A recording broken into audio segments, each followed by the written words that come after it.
Allô? Ah, oui. Ah, t'es en retard? Non, mais attends, un train n'est jamais en retard. Tu te moques de moi ou quoi? C'est pas possible, ça. Bon, attends, je dis à tout le monde que tu arrives tout de suite. Comme ça, bah, tu seras pas en retard, tu seras à l'heure. Bah oui, un train, c'est toujours à l'heure. Non, mais pas possible, ça. Oui, oui, je lui pique ses intros, mais c'est pas grave. Donc, aujourd'hui, on reçoit une personne exceptionnelle, mon coach de cœur, mon coach en marketing vidéo. Je pense que c'est l'expert français, voire même mondial, hein, du marketing vidéo. C'est une personne que j'adore, c'est un ami. Il faut l'accueillir avec plein de j'aime, plein de commentaires positifs. Et je vous invite à recevoir aujourd'hui le grand monsieur, Christophe Train. Hop. Ouais, bravo! Bonjour Christophe, t'as vu, j'ai piqué ton intro. C'est vachement bien. Et tu sais, je vais te dire un truc pour compléter cette introduction magnifique que tu as faite. Moi, je précise tout le temps que je suis en France le seul train qui ne fait jamais grève. Voilà, tout à fait, je confirme. et à l'heure, je confirme aussi. Et oui, enfin, en tous les cas, autant que possible. Ça m'arrive parfois d'avoir un peu de retard, mais c'est indépendant de ma volonté. Tu vois, il suffit qu'il y ait des incidents techniques sur la route ou ailleurs. Il est sur la voie, bah oui, ça arrive à tous les trains. C'est normal. C'est une logique. Christophe, peux-tu te présenter en quelques mots? Parce que moi, tu vois, j'ai toute ta liste, mais j'ai choisi que celle qui, moi, m'intéresse le plus. Le coach en marketing vidéo. Mais c'est que tu as d'autres casquettes. Ah, d'ailleurs, tu n'as plus de casquette. Tu as d'autres casquettes. C'est vrai, elle est où ma casquette? Qui a volé ma casquette? Hein, dans ta réserve. Donc, du coup, peux-tu te présenter aussi inarrêtable qui sont dans le groupe et ceux qui sont sur YouTube et nous dire ce que tu fais exactement. Voilà. Qui est Christophe? Eh bien, je suis un être humain. Oh, non. Derrière ces net, il y a un être humain. Et c'est important de le préciser aujourd'hui avec l'intelligence, le développement de l'intelligence artificielle, des robots qui ressemblent à des humains. Mais moi, je suis un vrai être humain, voilà, même si je suis derrière un écran comme là, mais je suis un vrai être humain. Et en fait, si tu veux, la raison pour laquelle je fais ce que je fais, c'est pour répondre à une problématique que beaucoup d'entrepreneurs rencontrent, à savoir comment arriver à être beaucoup plus visible sur le web. Parce qu'aujourd'hui, tu sais, j'écoutais encore ce matin quelqu'un qui disait que en France, si j'ai bien noté les chiffres, il y aurait 470 millions de sites Internet. Donc, on parle bien d'URL, hein, on ne parle pas des pages web, mais on parle bien d'URL, donc de sites web. 470 millions de sites web qui existent en France. Et pour arriver à se démarquer, à sortir du lot au travers de ces nombreux sites Internet qui sont présents comme ça sur le web, eh bien, il y a un outil extrêmement puissant qui s'appelle la vidéo. Bien sûr, parce que la vidéo, c'est la vie et c'est ça qui te permet de pouvoir te démarquer, te rendre beaucoup plus visible et pouvoir être plus proche comme ça des internautes, beaucoup plus impactant par rapport aux internautes. Et c'est vrai que la vidéo, c'est vachement bien. Parce que sinon, qu'est-ce qui se passe? Qu'est-ce qui se passe si tu ne fais pas de vidéo? Bah oui. Tes concurrents, eux, ils vont faire des vidéos. Et crac, ton business en prend un coup. Surtout quand tu es dans le bien-être, en fait, et que tu as une très grande concurrence, et surtout que tu y arrives maintenant, parce que moi, je fais mes petites recherches, là, et je vois bien que sur Facebook, sur YouTube, partout, en fait, des personnes dans le bien-être, il y en a de plus en plus. Donc, pour se démarquer, c'est de plus en plus difficile. Donc oui, la vidéo est indispensable. Et d'ailleurs, tu vois, c'est pour ça que moi, je suis là pour justement pour accompagner tous ces entrepreneurs du bien-être, hein, entre autres. Mais parce que souvent, tu sais, la difficulté qu'ont les gens par rapport à la vidéo, tu le sais comme moi, hein, souvent, c'est tu sais, moi, j'aime pas trop me voir en vidéo. Ou alors sur des aspects plus techniques, tu vois, c'est je sais pas comment on fait des vidéos, quels sont les réseaux sociaux sur lesquels il faut communiquer, la durée des vidéos, comment s'exprimer, comment préparer une vidéo, etc. Et tout ça sont des points, tu vois, sur lesquels moi j'interviens pour pouvoir accompagner les entrepreneurs et également, bien sûr, justement sur cet aspect, tu vois, de comment assumer sa voix, son visage qui apparaît comme ça sur une vidéo, sur un écran d'ordinateur et on se dit on va voir ma face comme ça sur un écran. J'ai peur du regard des autres et je ne sais pas comment faire. Et ben justement, effectivement, moi je suis coach. J'ai fait une formation de coach justement pour aider les entrepreneurs à dépasser, tu vois, ce problème d'image et justement à les aider à se créer une image de réussite. C'est chouette. Ouais, comment t'es venu à la vidéo, toi? Comment tu t'es dit, tiens, tu t'es levé un jour, tu t'es dit, tiens, ah tiens, en fait, j'aime bien filmer, tiens, je vais être, je vais être coach en marketing vidéo. Comment ça t'est venu? Comment t'es venu cette idée? Alors, ça m'est venu il y a très, très longtemps, justement. Alors, je ne vais pas faire tout le panorama de ma vie perso, mais il y a eu, je dirais, 2-3 événements marquants, en tous les cas. Le premier, c'est que quand j'étais tout petit, j'avais une maman qui adorait son fils, donc en l'occurrence moi, bien sûr, et elle m'emmenait sur des castings de films, tu vois, pour que je fasse de la figuration, que je travaille sur des films de cinéma. Et j'ai fait un peu de figuration, j'ai fait quelques castings, des séances photos, enfin bref. Et déjà, à cette époque-là, toi, ça m'avait donné le goût du cinéma. Plus tard, quand j'étais adolescent, j'avais un copain qui avait une caméra Super 8 et donc du coup, avec lui, on avait fait quelques petits films comme ça. Je me suis dit, ah, c'est pas mal ça aussi, tiens. Et un peu plus tard, quand ma fille est née, je me suis dit, allez, on va se lâcher, on va acheter une caméra. Mon épouse a poussé un cri. Quoi, ça coûte super cher, tu te rends pas compte? Ce qui est vrai, parce qu'à l'époque, c'était dans les années 80, acheter une caméra, ça s'était pas donné, quoi. C'est comme ça, quoi. Et puis voilà, puis j'ai pris goût à tout ça. Et après, par la suite, tu vois, du coup, je me suis dit, tiens, je vais me former de manière beaucoup plus sérieuse, beaucoup plus précise là-dessus. Donc, d'une part, j'ai fait une licence de cinéma et vidéo, et d'autre part, j'avais rejoint un club amateur de vidéo sur Paris, qui tout ça mélangé m'a permis d'affiner mes compétences techniques en vidéo et de mieux comprendre comment tout ça fonctionnait. Et puis, en parallèle, je travaillais comme ça en freelance pour des entreprises audiovisuelles, et voilà, j'ai pris goût. Et puis, quand il y a une dizaine d'années, je me suis séparé d'un commun accord avec mon entreprise. Eh bien, je me suis dit, qu'est-ce que je peux faire? De la vidéo, c'est ce que je connais le mieux. J'en ai toujours fait donc depuis plus de 30 ans, et je vais me lancer dans la vidéo. Et effectivement, pour répondre à ta remarque de tout à l'heure, je ne suis pas arrivé dans la vidéo en me levant un matin en me disant, tiens, je vais faire de la vidéo parce que c'est la mode et ça marche vachement bien, quoi. Non, c'est quelque chose qui date de plus de 30 ans. Et voilà, j'ai 30 ans d'expérience à mon actif. J'ai fait des films de fiction aussi, des courts-métrages de fiction, entre autres. Et c'est la raison pour laquelle voilà, je me suis orienté dans la vidéo en tant qu'entrepreneur. Et aujourd'hui, je suis même en SARL avec un ami et confrère qui fait également de la vidéo. Et on est tous les deux à la tête d'une entreprise qui s'appelle France Biographie, dont je suis le gérant. Et à nous deux, voilà, on fait de la vidéo, on produit de la vidéo. Et voilà, pour répondre à ta question, j'espère que je n'ai pas été trop long. Non, très bien. Et par rapport à ça, du coup, c'est une passion. Voilà, ça t'anime depuis très longtemps. Ouais. Et c'est quoi ta plus grande réussite dans ce domaine-là de la vidéo? Qu'est-ce qui t'a, tu dirais, voilà, c'est mon plus grand succès dans la vie, en tout cas en tant que, voilà, dans la vidéo, ce serait quoi? Mon plus grand succès dans la vidéo, c'est notamment les films, enfin les courts-métrages de fiction que j'ai fait, dont un qui s'appelle Vague d'amour, qu'on peut retrouver notamment sur ma chaîne Vimeo, qui n'est pas sur YouTube, qui n'est pas sur ma chaîne YouTube, mais sur ma chaîne Vimeo. Un court-métrage que j'ai fait, que j'avais présenté au Festival de Cannes en 2013. Et ouais, ça a été, c'est peut-être pour moi le meilleur moment, quoi. Surtout que c'était un court-métrage que j'avais mis plusieurs mois à préparer, à organiser, parce que je m'étais constitué une équipe technique. Voilà, c'était un gros projet pour moi, et c'est un des courts-métrages que j'aime le plus dans tous ceux que j'ai pu faire. Et ouais, c'est mon meilleur souvenir de vidéo. Ouais, tu dirais que c'était un grand défi pour toi, ou ça a été plutôt naturel? Voilà, toi, en termes de préparation, en termes de challenge aussi, quand tu t'es lancé dans ce court-métrage, est-ce que c'était vraiment un grand défi que tu as traversé, ou là, c'était plutôt confortable pour toi?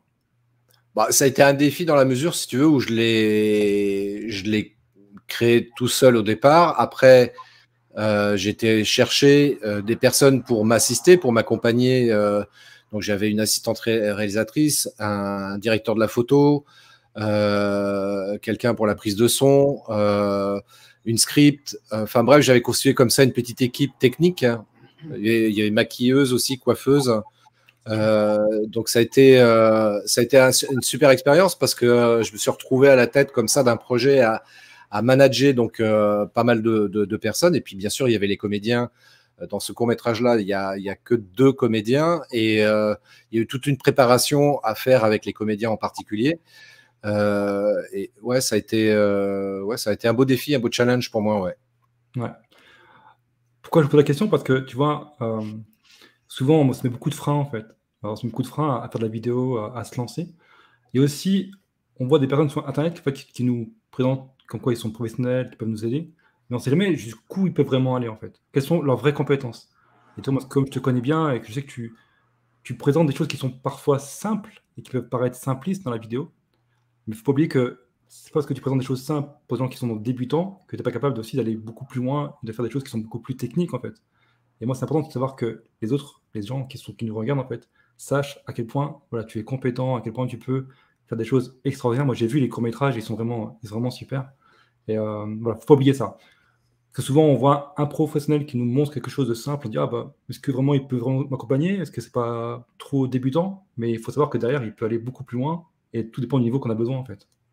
Oui, complètement. Bah, tu vois, c'est la raison pour laquelle, moi, c'est ce que je fais parfois. J'invite les gens à aller voir ma chaîne Vimeo, qui est l'endroit, en fait, où je partage toutes mes vidéos professionnelles.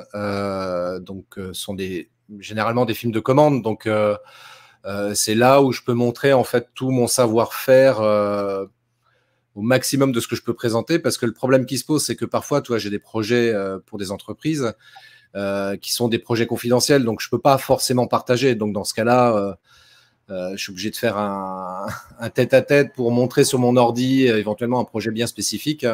Mais en tous les cas, déjà sur les vidéos qui sont publiques sur cette chaîne Vimeo, bah déjà on peut déjà avoir un aperçu de ce que je suis capable de faire en termes de réalisation vidéo à titre professionnel, et c'est déjà pas mal. Ouais, bah, je mettrai des liens les liens dans les commentaires. Moi, je connais un peu ton histoire, tout ton parcours en fait, de vie. J'avais suivi ton podcast. C'était un podcast hein, où tu expliques aussi ton parcours. Je crois que le premier épisode, c'est ça, c'est ton parcours personnel. Oui, oui, Euh, je sais que tu as relevé beaucoup de défis dans ta vie. Moi, j'avais une question à te poser, une question personnelle. Je sais que tu es parti pendant un moment à Tahiti. oui. Moi, ce qui m'intéressait, c'est comment tu as eu le déclic, en fait, et comment tu as osé, toi, partir comme ça. Moi, très franchement, je me dis, est-ce que j'aurais été capable, en fait, de partir dans un pays étranger, enfin, très jeune, non, ça reste la France, mais dans un pays lointain, en fait, tout lâcher et essayer de construire autre chose, tu vois. Et ce défi-là, moi, j'avais trouvé ça, quand j'ai eu ton podcast, c'est ce qui m'avait marqué, en fait. Et je me suis toujours dit, tiens, je poserai la question un jour. Qu'est-ce qui t'a poussé déjà à partir aussi loin? et, euh, et comment tu as osé le faire, en fait? Bah, cette expérience de vie, en fait, elle s'est faite complètement par hasard parce que à l'époque, donc j'avais 22 ans et je travaillais dans la banque depuis 3 ans, Ouais. qui pour moi, la banque était une entreprise magnifique où on pouvait gagner de l'argent, faire carrière, faire des choses extraordinaires. Et puis, bah, très rapidement, ça m'ennuyait en fait la banque. Et quand je voyais le directeur de l'agence, les responsabilités qu'il avait et le salaire qu'il avait en contrepartie, je dis, ça m'intéresse pas. Et donc, j'ai donné ma démission du jour au lendemain. J'ai donné ma démission, j'avais 22 ans. C'était un truc de ouf hein, quand j'y repense aujourd'hui. Mais c'est peut-être l'avantage de la jeunesse, c'est qu'on se pose moins de questions que quand on est plus âgé. Et j'avais un copain avec qui j'avais discuté, qui avait une sœur qui était à Tahiti. Et je lui dis, ah bah tiens, ça peut être cool ça de bosser à Tahiti. Et comme je faisais déjà de la vidéo à l'époque, je lui disais, bah tiens, on va partir tous les deux à Tahiti. Et puis moi, je vais contacter France 3 Tahiti pour faire le caméraman là-bas. Et en fait, rien ne s'est passé prévu, mais alors rien du tout. J'ai été contacté France 3 hein, là-bas, mais ils m'ont regardé et non, ça va pas être possible. Ça va pas être possible. J'ai pas fait d'école de journalisme. J'étais pas à l'époque du tout un professionnel de la vidéo. Je faisais de la vidéo comme ça, comment dirais-je, en loisir, quoi. Donc, mais bon, je me suis dit, des fois, avec le culot, et ça peut marcher sur un malentendu, comme dirait l'autre, mais ça n'a pas marché. Mais c'était une super expérience parce que je suis resté 3 mois à Tahiti. entre fin octobre et fin octobre 1988 et janvier 1989. Hein. Et donc, j'ai passé Noël, jour de l'an là-bas. C'était super parce qu'il faisait super beau, super chaud. Enfin, moi, je pensais à Paris, on se pèle, etc. Parce qu'elle est en région parisienne. Enfin, un truc de ouf, quoi. Mais ça, Tahiti, tu vois, j'en garde un très bon souvenir parce que ça m'a appris beaucoup de choses. Ça a été, bon, j'ai quand même pas mal galéré pour s'en rentrer dans le détail, mais j'ai quand même appris beaucoup de mes échecs. Et quand je suis revenu en métropole, j'y sais quand même bien la France et tout, les bouchons, la circulation, c'est top. Oh oui, le rêve. Maintenant, en tout cas, ce qui est intéressant, ce qui est chouette, tu vois, c'est que souvent, on hésite à faire les choses. On hésite à faire les choses quand on ne sait pas si ça a marché ou non. Là, bon, ça va forcément marcher, mais en tout cas, tu as passé, je pense, quand même des bons moments, tu as des bons souvenirs. Donc, le fait que tu as osé le faire, d'être parti assez loin de ta famille aussi, de tes proches, et être parti comme ça à l'aventure, en revenant parce que tout ne s'est pas passé comme prévu. Par contre, il y a comme des choses à retenir. Et quand même, aujourd'hui, ben, tu vis de ton métier dans la vidéo.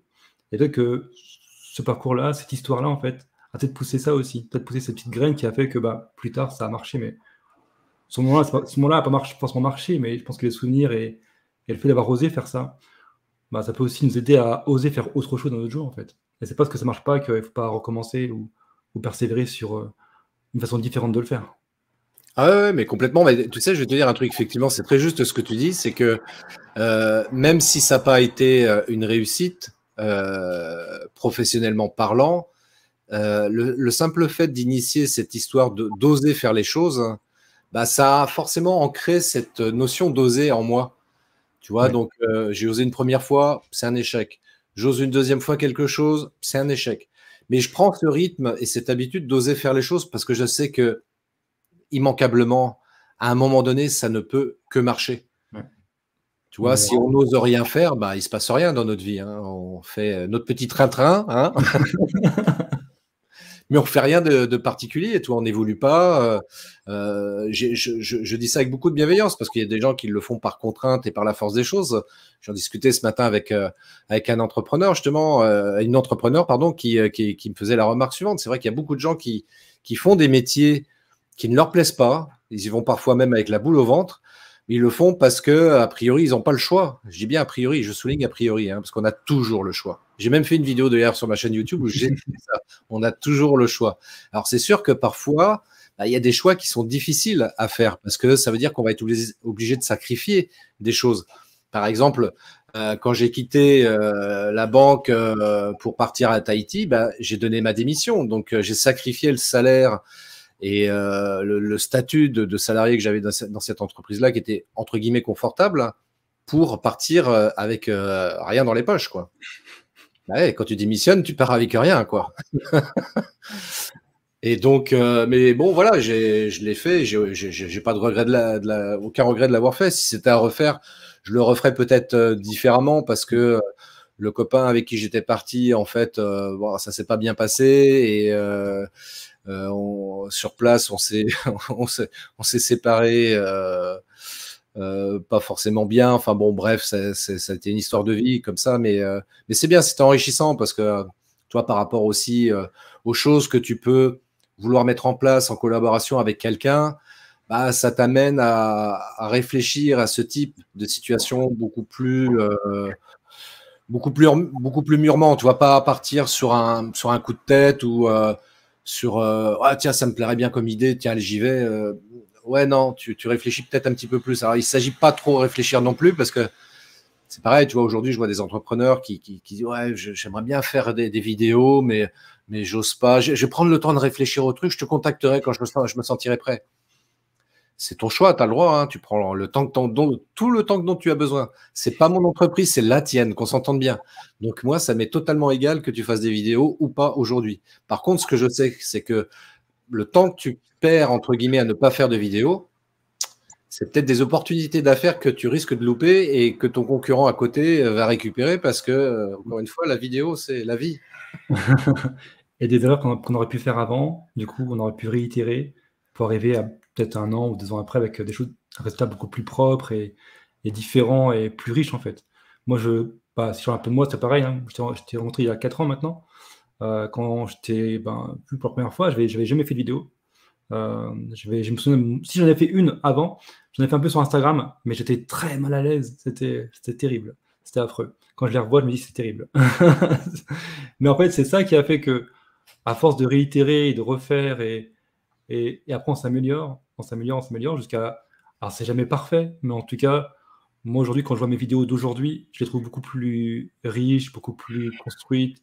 Voilà, elles sont, j'ai encore du travail à faire, mais c'est vrai que si j'avais commencé maintenant, pour démarrer maintenant mon activité, parce que je la démarre moi en septembre, réellement, j'aurais pris beaucoup de retard en fait. Et toutes ces années que j'ai pris avant pour essayer et réitérer, je sais que je pars maintenant avec de bonnes bases et j'ai aucun regret d'avoir au moins essayé et d'avoir fait toutes ces erreurs en fait pour arriver aujourd'hui à un résultat qui me convient mieux et qui va m'aider aussi dans mon activité. Donc là où je suis d'accord avec toi, c'est vrai, se réitérer et dire que ce qu'on plante aujourd'hui, on va le cueillir plus tard en fait.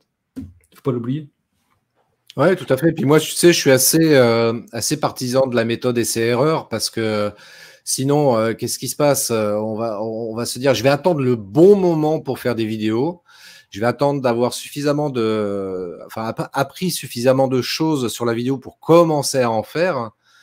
Mais pendant ce temps-là, tu fais rien du tout. Donc c'est pour ça que je dis, je préfère une action imparfaite plutôt qu'une parfaite inaction parce que sinon, tu fais pas avancer ton business, surtout, et encore plus quand tu es entrepreneur. C'est difficile hein, de se dire, je vais attendre parce que tu as quand même des charges à payer, faut remplir le frigo, et puis voilà. Donc autant commencer à faire des vidéos maintenant. Certes, ça sera peut-être pas parfait. Si tu fais appel à mes services, tu gagneras du temps de toute façon. C'est certain. Petit placement produit. Vas-y, je t'en prie. D'ailleurs, en termes de placement produit, il y a oui. On en parlera après, mais les gelées aussi. Oui, on en parlera après. Mais tu vois, c'est pour ça que je dis, il faut vraiment se lancer. Et puis tant pis. Je veux dire, si la première vidéo qu'on fait, elle n'est pas terrible, c'est pas grave. On analyse pourquoi c'est pas terrible, qu'est-ce qu'on pourrait améliorer justement dans les prochaines vidéos pour que ce soit de meilleure qualité. Donc, et c'est en faisant cette action de réitérer des expériences, de tourner des vidéos, qu'on va améliorer au fil du temps la qualité de nos vidéos, aussi bien d'un point de vue technique au niveau du contenu, de ce qu'on va partager. Et c'est comme ça qu'on avance. Certain. Et plus on a peur de commencer, et moins on va avancer en fait. Il y a aussi quelqu'un qui disait faut pas trop réfléchir, il faut faire et puis corriger. Puis plus on réfléchit et plus on veut être intelligent, et plus on veut trouver la bonne idée, la meilleure idée de pouvoir commencer. Moi, je vais faire mieux que les autres et tout ça. Et moins on fait, et moins on y arrive en fait. Tu sais, je vais te dire un truc par rapport à ça. C'est une règle immuable.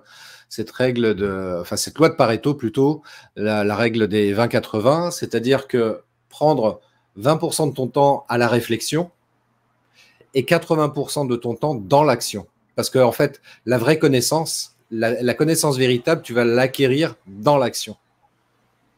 Et l'inverse, voilà. Il faut attention de ne pas faire l'inverse. Parce que du coup, à trop réfléchir, on n'avance pas.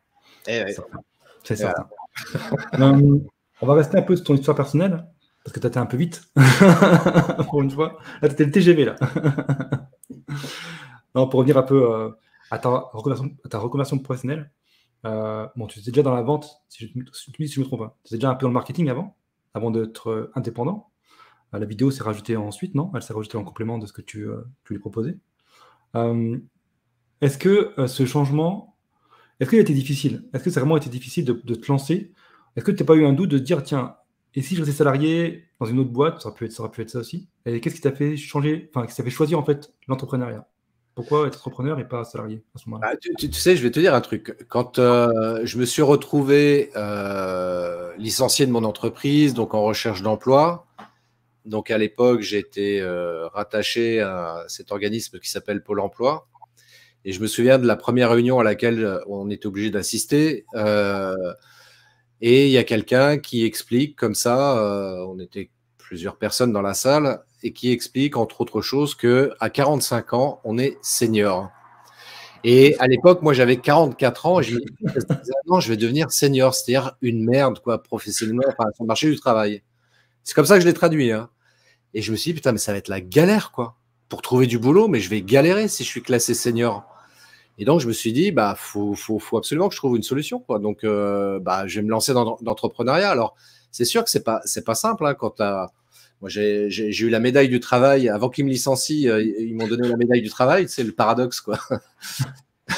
La médaille du travail, ça faisait 20 ans que j'étais salarié dans cette entreprise-là. Et quitter ce statut salarié pour arriver dans l'entrepreneuriat, ça n'a pas été simple. Alors, l'avantage que j'ai eu quand même, parce que c'est très juste ce que tu viens de dire, avant d'être licencié, j'ai été pendant 10 ans commercial terrain.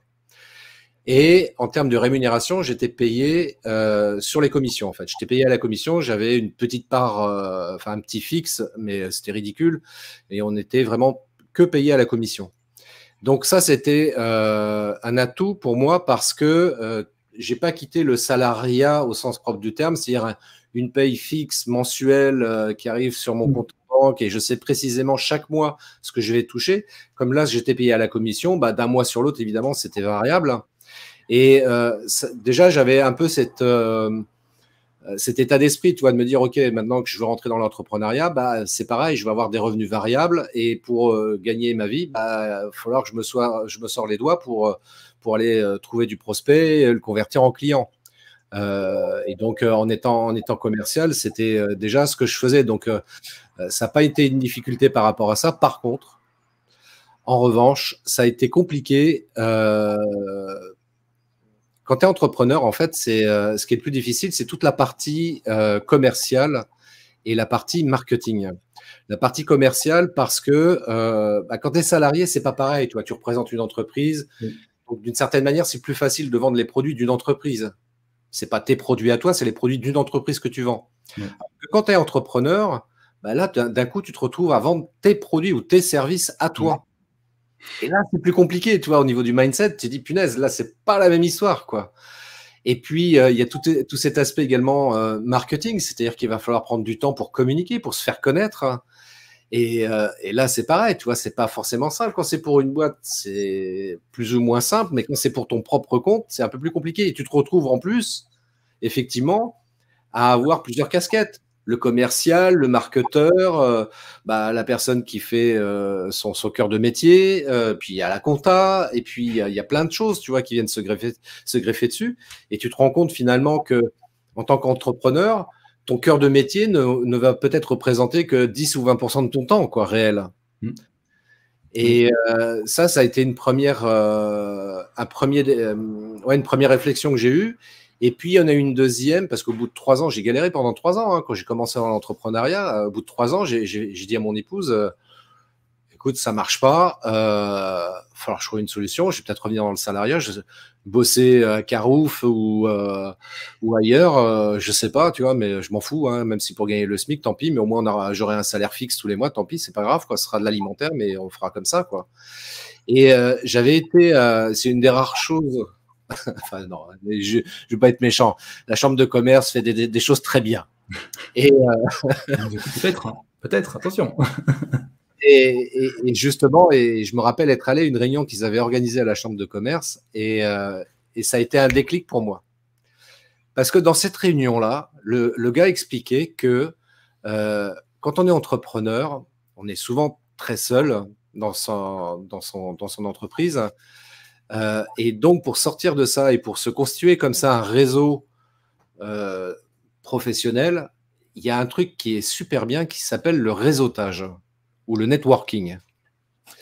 Et moi, c'est vrai que le réseautage, j'avais beaucoup d'a priori là-dessus. Tu sais, je me disais, ouais, mais c'est un truc élitiste, réseauté, puis je connais personne. Enfin, tu vois, je savais pas comment faire ça. Et du coup, j'avais rejoint un réseau d'entrepreneurs. Et c'est grâce à ça, en fait, que j'ai commencé à développer mon business. Alors, il n'y avait pas que ça non plus. Je suis en train de penser aussi. Il n'y avait pas que ça.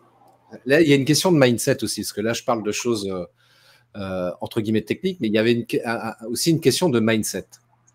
Parce que dans les 3 premières années, quand tu démarres, quand tu es entrepreneur, et ça peut arriver même plus tard, tu étais forcément en train de te dire, bon, faut que je trouve du client, faut que je signe du client, j'ai besoin de remplir le frigo, faut que je signe du client. Et tu es tellement focus là-dessus que quand tu vas voir un prospect, et en tous les cas, pour moi, c'est comme ça que ça s'est passé, bah, inconsciemment, le prospect sentait que j'arrivais en mort de faim, tu vois. Le mec, il est là, il veut absolument que je signe, tu vois. Et donc, du coup, j'ai pas forcément du tout le bon état d'esprit et donc encore moins la bonne approche avec le prospect. Et pareil, tu vois, j'ai eu ce déclic-là, vraiment la 3e année d'exercice, j'ai eu ces 2 déclics, le réseautage et puis le changement de mindset où je me suis dit, bah, je vais arrêter d'être obnubilé par le fait de me dire, il faut absolument que j'ai du client, je lâche prise là-dessus, je fais ce qu'il y a à faire, donc je reste dans l'action de trouver du prospect, mais quand je rencontre un prospect, quelle que soit sa décision, c'est bien. C'est-à-dire que je ne suis pas là en train de me dire qu'il faut absolument que le prospect signe. S'il signe, évidemment, c'est bien. Mais s'il ne signe pas, c'est bien aussi. Et donc, forcément, j'étais beaucoup plus détendu avec les prospects. Et c'est là où j'ai commencé comment dirais-je, à développer du chiffre d'affaires parce que j'étais relax, quoi. Tu vois, je n'étais pas en attente forcément de quelque chose.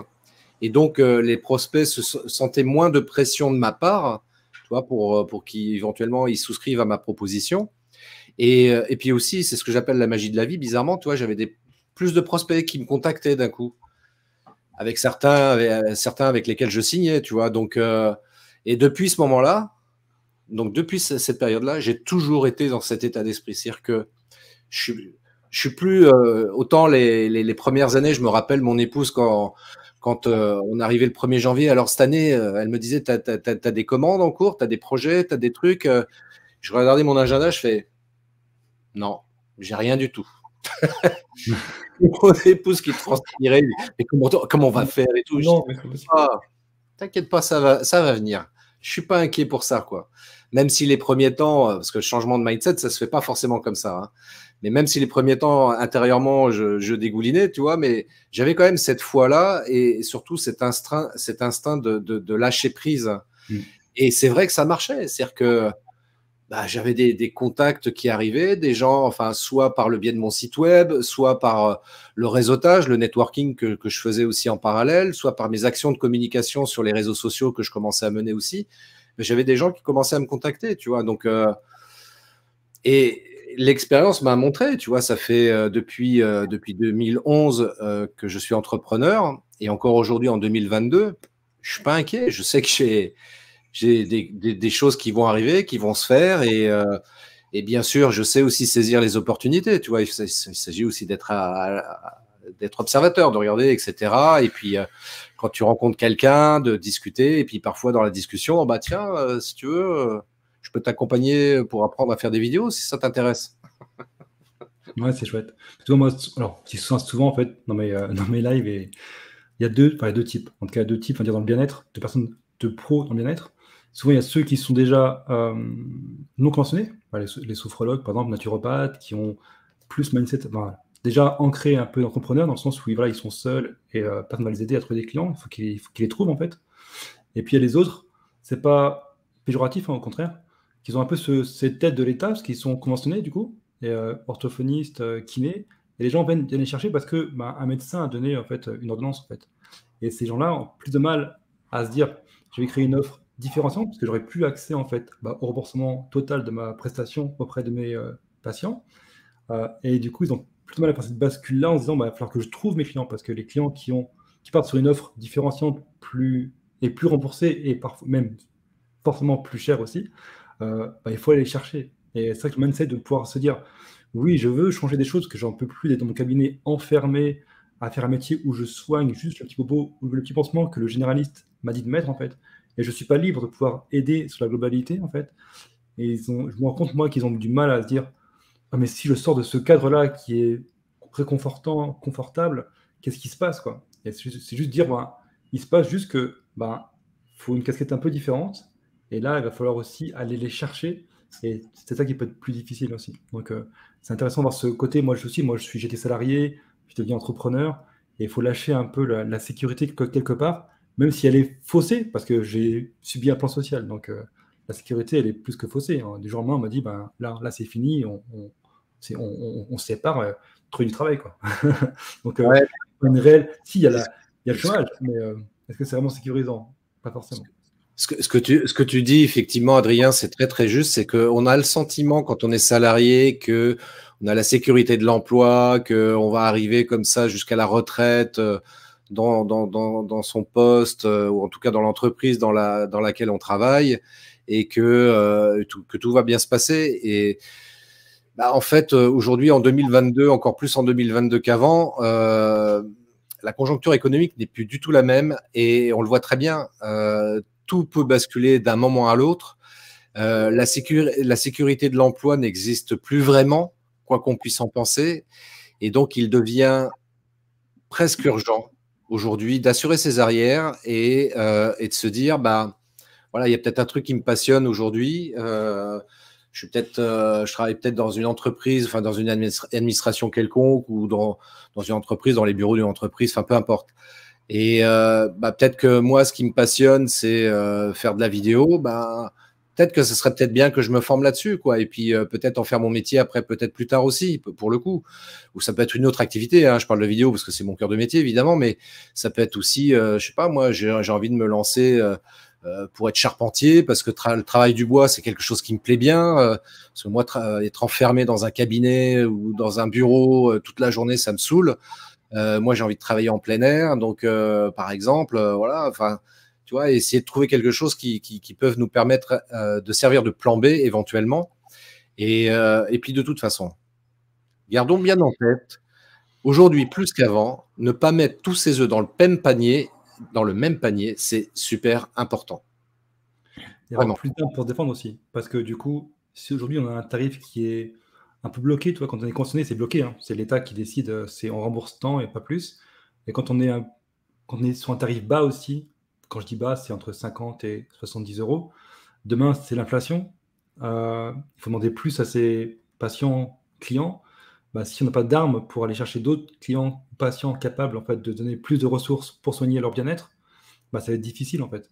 Et personne ne va nous dire, tenez, je donne aujourd'hui un peu plus parce que vous êtes sympa. Non. Ils vont payer ce que vous demandez.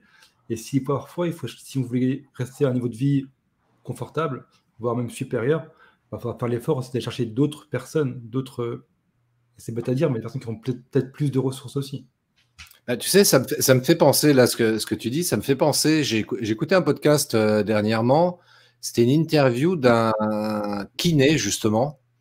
A priori, le gars, il est connu dans son domaine, je ne me souviens plus le nom. Je parle de ça parce que le gars, en fait, pourtant il est kiné, donc c'est conventionné, et voilà, en termes de revenus, c'est grosso modo ce qu'il gagne tous les mois. Pour autant, le gars a créé une chaîne YouTube qui apparemment, a priori, cartonne. Je n'ai pas pris le temps, très honnêtement, d'aller vérifier, mais la personne qui l'a interviewé le connaissait très bien et elle le suivait, et elle disait qu'effectivement, elle avait été voir sa chaîne YouTube et le mec, il cartonne. Et je trouve ça très intéressant comme exemple, parce que ça appuie ce que tu viens de dire justement à l'instant. C'est pas parce qu'on est dans une activité conventionnée qui nous permet d'avoir l'assurance, d'avoir des revenus tous les mois, qu'il faut se dire on reste comme ça. Pas du tout. Le gars, tu vois, il anticipe le truc en se disant je crée une chaîne YouTube, ce qui me permet de développer ma notoriété et ma visibilité. Et dans son métier, justement, entre autres avec sa chaîne YouTube, ça lui ramène énormément de business, de clients, et puis d'envisager d'autres projets par ailleurs, tu vois. Ouais. Justement, on va pas revenir à ça par rapport à ton histoire, à toi aussi. Tu as été longtemps que tu as ouvert ta boîte, donc je sais pas, tu as fait des mariages. Tu faisais quoi à la base? Eh bien oui, j'ai fait des mariages, Adrien. J'ai commencé avec ça, mon activité d'entrepreneur.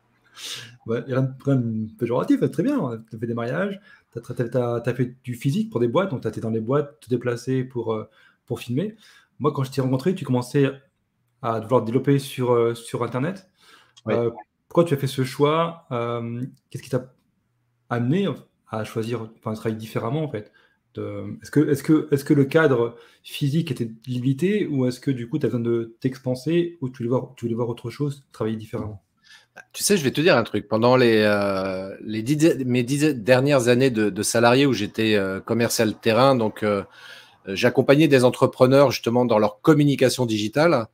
Et paradoxalement, quand je me suis mis à mon compte, je me suis retrouvé dans la même position que n'importe quel entrepreneur. C'est-à-dire que je me suis dit, je fonctionne, enfin, j'ai voulu communiquer et fonctionner comme entre guillemets à l'ancienne, avec des flyers, avec des pubs dans de la presse locale, des choses comme ça, quoi. On m'a conseillé encore récemment. Hein. Récemment, on m'a conseillé. Du coup, je crée ma boîte, donc je suis accompagné par une entreprise qui est spécialisée là-dedans. Ils m'ont dit, faites des flyers, faites votre carte. Mais je ne l'ai pas encore fait et je n'ai pas envie. Mais si. Voilà. Je t'ai coupé.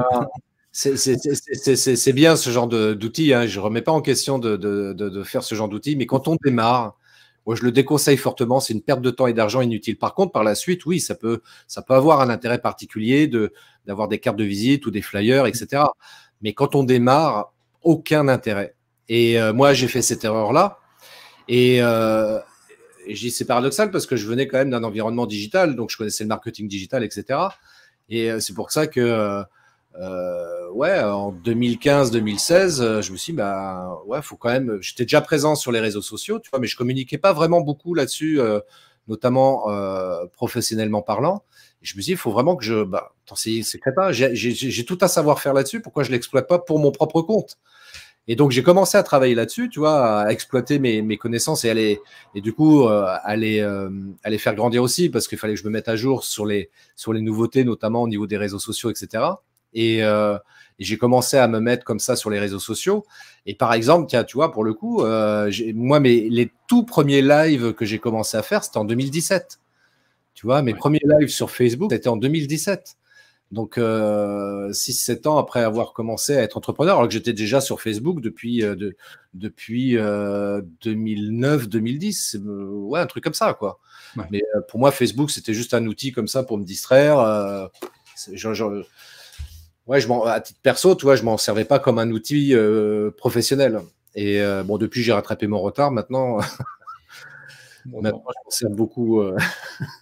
Je m'en sers plus pour communiquer professionnellement que l'inverse. Mais quand on est entrepreneur, oui, effectivement, les outils digitaux, voilà, si j'ai un message à faire passer, toi qui es entrepreneur, qui écoute ou qui regarde ce live en replay ou en direct, c'est que retiens bien ça, les outils digitaux sont extrêmement importants à exploiter en tant qu'entrepreneur, que tu aimes ou pas les réseaux sociaux, on s'en fout. Parce que la première chose que tu dois te rappeler, c'est que tu es entrepreneur. Tu vois, c'est un petit peu comme la compta. Moi, par exemple, tu vois, la compta, c'est un truc, c'est mon associé, ça le fait marrer à chaque fois, parce qu'il me rappelle toujours à l'ordre en me disant, ouais, faut que tu m'envoies la facture, machin, etc. Mais moi, la compta, c'est un truc qui me gave. Mais pourtant, je le fais parce que j'ai pas le choix, quoi. Je suis entrepreneur, donc je suis obligé de le faire. Les réseaux sociaux, c'est pareil. Pour ta communication, tu as intérêt d'être présent. Après, il s'agit évidemment de savoir bien réfléchir, d'avoir une vraie stratégie, des vrais objectifs pour que ce soit rentable. Parce qu'il ne s'agit pas de dire, tiens, je vais créer une page Facebook, publier un truc aujourd'hui, puis je publierai un truc dans 6 mois, puis on verra.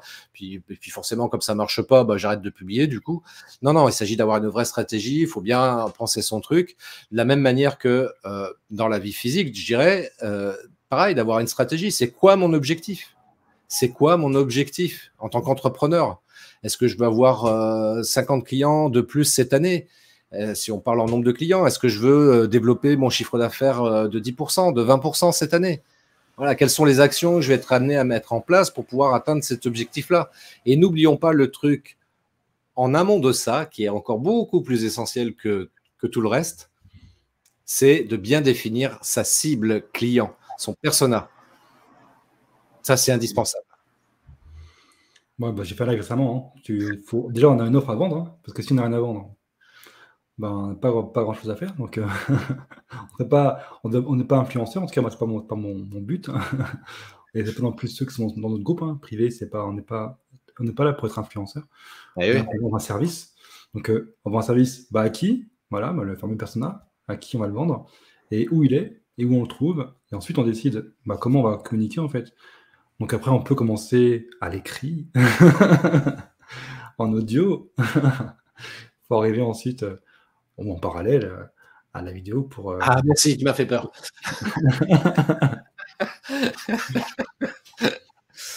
Donc, on va en défi, du coup. On va en venir, ça y est, on y arrive. Donc, tout ce parcours est très riche. Et donc, du coup, tu t'es lancé sur... Tu as développé, en tout cas, l'activité plus sur Internet ensuite. Enfin, voilà, ça t'a aidé à trouver des clients de façon différente. Excuse-moi de te couper, Adrien, mais je dirais je l'ai d'autant plus développé sur le web depuis mars 2020. D'accord. Pour des raisons.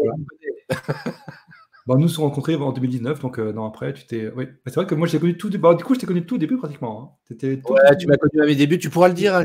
Ouais, je l'ai connu à ses débuts, lui. Des bébés du web. Et un jour, tu m'as dit, ah, je veux écrire un livre. Enfin, Ouais. en tout cas, tu avais décidé de vouloir écrire un livre, c'était il y a 2 ans, à peu près. Ouf, oui, même plus de 2 ans. Ouais. Disons 2 ans. Disons 2 ans. Ouais, disons 2 ans pour faire simple. Ouais. Et je me suis dit, chouette. Et j'avais contribué à ça parce que j'ai trouvé l'idée très bonne. Te connaissant en plus, je sais que tu avais beaucoup de choses à raconter et à partager avec nous, donc j'avais contribué financièrement à l'idée. Et encore merci, Adrien, pour ta contribution. Tu es cité dans les contributeurs, d'ailleurs, même si j'ai mal orthographié ton nom, mais tu es cité dans les éditions. Il y aura d'autres éditions plus enrichies. Oui, exactement. Et récemment, on peut le dire, hein, c'était pas récemment, hein, tu as relancé l'idée qui était en gestation et tu avais du mal à trouver, je dirais pas la motivation, parce que tu as toujours été motivé à le faire, mais plus l'impulsion en fait pour que ça soit plus concret. Tu sais, pardon, ta question, vas-y. Non, et ma question c'est, si tu me parlais un peu de ce défi-là en fait, le défi par rapport à ton livre. Comment est venue l'idée en fait? Parce que ça rajoute des couches, hein, ce que tu faisais déjà. Hein. Faut pas oublier que écrire un livre, c'est une chose encore en plus à rajouter dans ton activité. Donc comment tu as eu cette idée, enfin comment est venue l'idée il y a 2 ans? Comment est revenue l'idée maintenant et pourquoi c'est devenu essentiel pour toi? Voilà, c'est déjà pas mal comme question. Pourquoi c'est essentiel pour toi de l'avoir écrit? En fait, pour moi, écrire un livre, il y a comment dirais-je, 2 aspects principaux. Il y a le marketeur en moi qui m'a soufflé l'idée de me dire: «Tiens, ce serait bien que tu écrives un livre parce que pour des raisons marketing, stratégiquement, ça peut être pas mal d'avoir un livre, ça donne, une certaine crédibilité, et cetera». Donc ça m'a donné l'envie d'écrire ce livre. Et puis la deuxième raison, c'est que j'avais cette envie de partager des choses par écrit, même si j'ai une chaîne YouTube où je partage déjà beaucoup, mais ouais, il y avait cette envie aussi de partager ça au travers d'un livre, tu vois. Donc, je trouvais ça intéressant, d'autant que j'ai jamais écrit vraiment de livre de ma vie, donc c'était complètement nouveau pour moi. Et voilà comment est venue l'idée de ce livre. Et pour l'anecdote, ça a été une aventure, effectivement. Ça a été compliqué pour moi pour l'écrire. J'ai eu, comme je le dis souvent, j'ai eu 3 coachs pour m'aider à écrire ce livre. J'ai une première coach qui m'a aidé sur comment dirais-je, sur comment arriver à sortir les idées, etc. J'ai eu un deuxième coach qui m'a aidé un peu plus à structurer justement les idées. Et puis j'ai un troisième coach qui s'appelle Adrien, qui m'a aidé sur un problème de mindset, mais un truc de ouf. C'est-à-dire que je me suis trouvé confronté, en voulant écrire ce livre, à un truc qui s'appelle le syndrome de l'imposteur. Parce que, alors pourtant je fais des vidéos, tu vois, j'ai pas de problème par rapport à ça, mais bizarrement, le fait d'écrire un livre, ça me donnait une exposition différente et que je ne maîtrisais pas du tout, donc c'était l'inconnu pour moi, et du coup je me suis dit, mais en fait je suis qui, moi, pour écrire un livre? Ok, le marketing vidéo, je connais, ça fait depuis des années que j'en parle, que j'en fais, etc. J'ai fait plein de vidéos en plus là-dessus, donc, mais je ne sais pas pourquoi. J'ai eu un blocage là-dessus qui m'a freiné, tu vois, dans l'écriture de ce livre. Et c'est vrai que toi, Adrien, tu m'as accompagné justement en troisième étape, je ne sais pas comment exprimer ça, mais en tous les cas, qui a été la personne qui m'a aidé à déverrouiller juste ce petit truc qui me perturbait, qui me gênait. Et je te remercie encore parce que c'est entre autres grâce à toi, effectivement, que j'ai écrit ce livre. Et c'est assez curieux comme phénomène. Et c'est intéressant du coup parce que ça m'a permis aussi de mieux, si tant est, c'était important pour moi, mais ça m'a permis de mieux encore prendre conscience, parce que je vivais la situation, de mieux prendre conscience ce même syndrome que peuvent rencontrer les gens quand ils font des vidéos. Tu vois, moi, je rencontre des entrepreneurs, des fois, qui rencontrent ce syndrome de l'imposteur en disant, ouais, mais bon, faire des vidéos pour parler de mon sujet, ok, mais moi, je suis qui pour parler de ça? Il y a des gens qui en parlent beaucoup mieux, etc., etc. Et tu vois aussi, tu vois, c'est pour ça que je dis quand tu es dans l'action, tu es dans l'expérience, dans la connaissance véritable, parce que d'un coup, tu prends conscience de certains trucs que tu prends pas forcément conscience quand tu es plus entre guillemets dans la théorie. Même si tu peux en prendre conscience, tu vois, mais le fait d'être dans l'action, tu te dis, ah ouais, ok, donc le syndrome de l'imposteur, ok, je comprends. Je comprends et puis après, bah oui, ce qui est bien, c'est d'être coaché justement par quelqu'un qui va t'aider à prendre conscience de ce syndrome-là et qui va t'aider justement à le résoudre, tu vois, pour pouvoir le dépasser et réaliser l'objectif que tu t'es fixé initialement.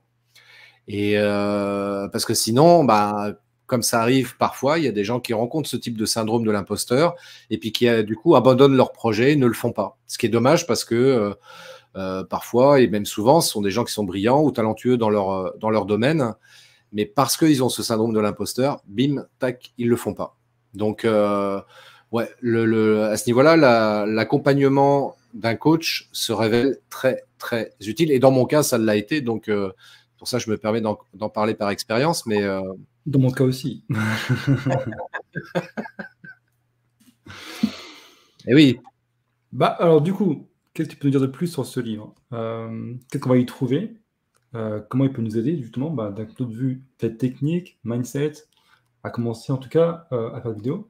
Et à qui il est destiné? Plutôt des débutants, des gens confirmés, voilà. À qui tu conseillerais ce livre? Alors moi, je conseille ce livre à des personnes particulièrement débutantes dans la vidéo, même si des gens qui sont peut-être un peu plus avancés, peut-être qui vont découvrir des choses ou apprendre des choses, parce que, en fait, si tu veux, j'ai élaboré dans ce livre ce que j'appelle la matrice marketing vidéo, donc une matrice qui encore une fois, est le fruit de mon expérience et des accompagnements que j'ai pu faire avec tous les entrepreneurs donc, que j'ai accompagnés. Et j'ai synthétisé ça dans une matrice. Donc, il y a trois piliers. Donc, il y a la partie technique, bien sûr. Quel type de caméra, logiciel de montage, les règles de cadrage, enfin bref, toute la partie technique vidéo qu'il est important de connaître. Ensuite, il y a la partie stratégie marketing, bien sûr, parce que moi, c'est ce que je dis souvent, tu peux faire la plus belle vidéo du monde, mais si elle n'est pas intégrée dans une stratégie marketing, ta vidéo, elle va servir à rien, en fait. Tu auras dépensé du temps et peut-être de l'argent pour la faire pour rien. Donc, c'est dommage. Donc, bien penser à l'intégrer dans une stratégie marketing. Et puis, il y a un troisième aspect. Je le mets en troisième, mais en vrai, je devrais le mettre en premier, quoi. Mais je le mets en troisième pour pas que les gens aient trop peur là-dessus. Je le mets en troisième. Ça s'appelle le mindset, le savoir-être, en d'autres termes. C'est-à-dire que faire prendre conscience aux gens qu'on a tous des talents. Il y a quelqu'un, tu te rappelles, Adrien, on avait été à un séminaire, il y avait cette phrase, tu as bien plus de talent que tu ne le crois. Et pour moi, cette phrase, ça a été un vrai déclic parce que j'ai pris conscience qu'effectivement, chacun d'entre nous, on a beaucoup plus de talent qu'on ne le croit et on est souvent très sévère par rapport à nous-mêmes. Hein. Et de fait, on va s'empêcher ou se freiner d'exprimer ce que l'on est nous réellement et on va pas oser faire des choses, pour revenir à ce qu'on évoquait tout à l'heure, on va pas oser entreprendre des choses, on va pas oser faire tel type d'action parce qu'on ne s'estime pas peut-être suffisamment légitime pour ça. Et c'est pour ça que cet aspect mindset est vraiment indispensable. Donc là, je le mets dans cette matrice marketing vidéo, tu vois, mais quelque part, elle est aussi valable pour tous les entrepreneurs. On parlait des gens qui sont dans le bien-être, par exemple. C'est important aussi d'avoir ce mindset et de se dire, bah, moi aussi, j'ai du talent, moi aussi, je suis légitime de faire ce que je fais et j'ai les compétences, le savoir-faire pour faire mon job et puis pour en parler, pour communiquer là-dessus. Il n'y a pas de gêne ou de honte à avoir par rapport à ça. Bien sûr qu'il y a des gens qui en parlent différemment. Mieux, j'en sais rien, mais en tous les cas, différemment, oui, ça c'est sûr. Mais toi, dans ton job, dans ton métier, dans ce que tu fais, toi, tu en parles avec ton authenticité, avec qui tu es, toi.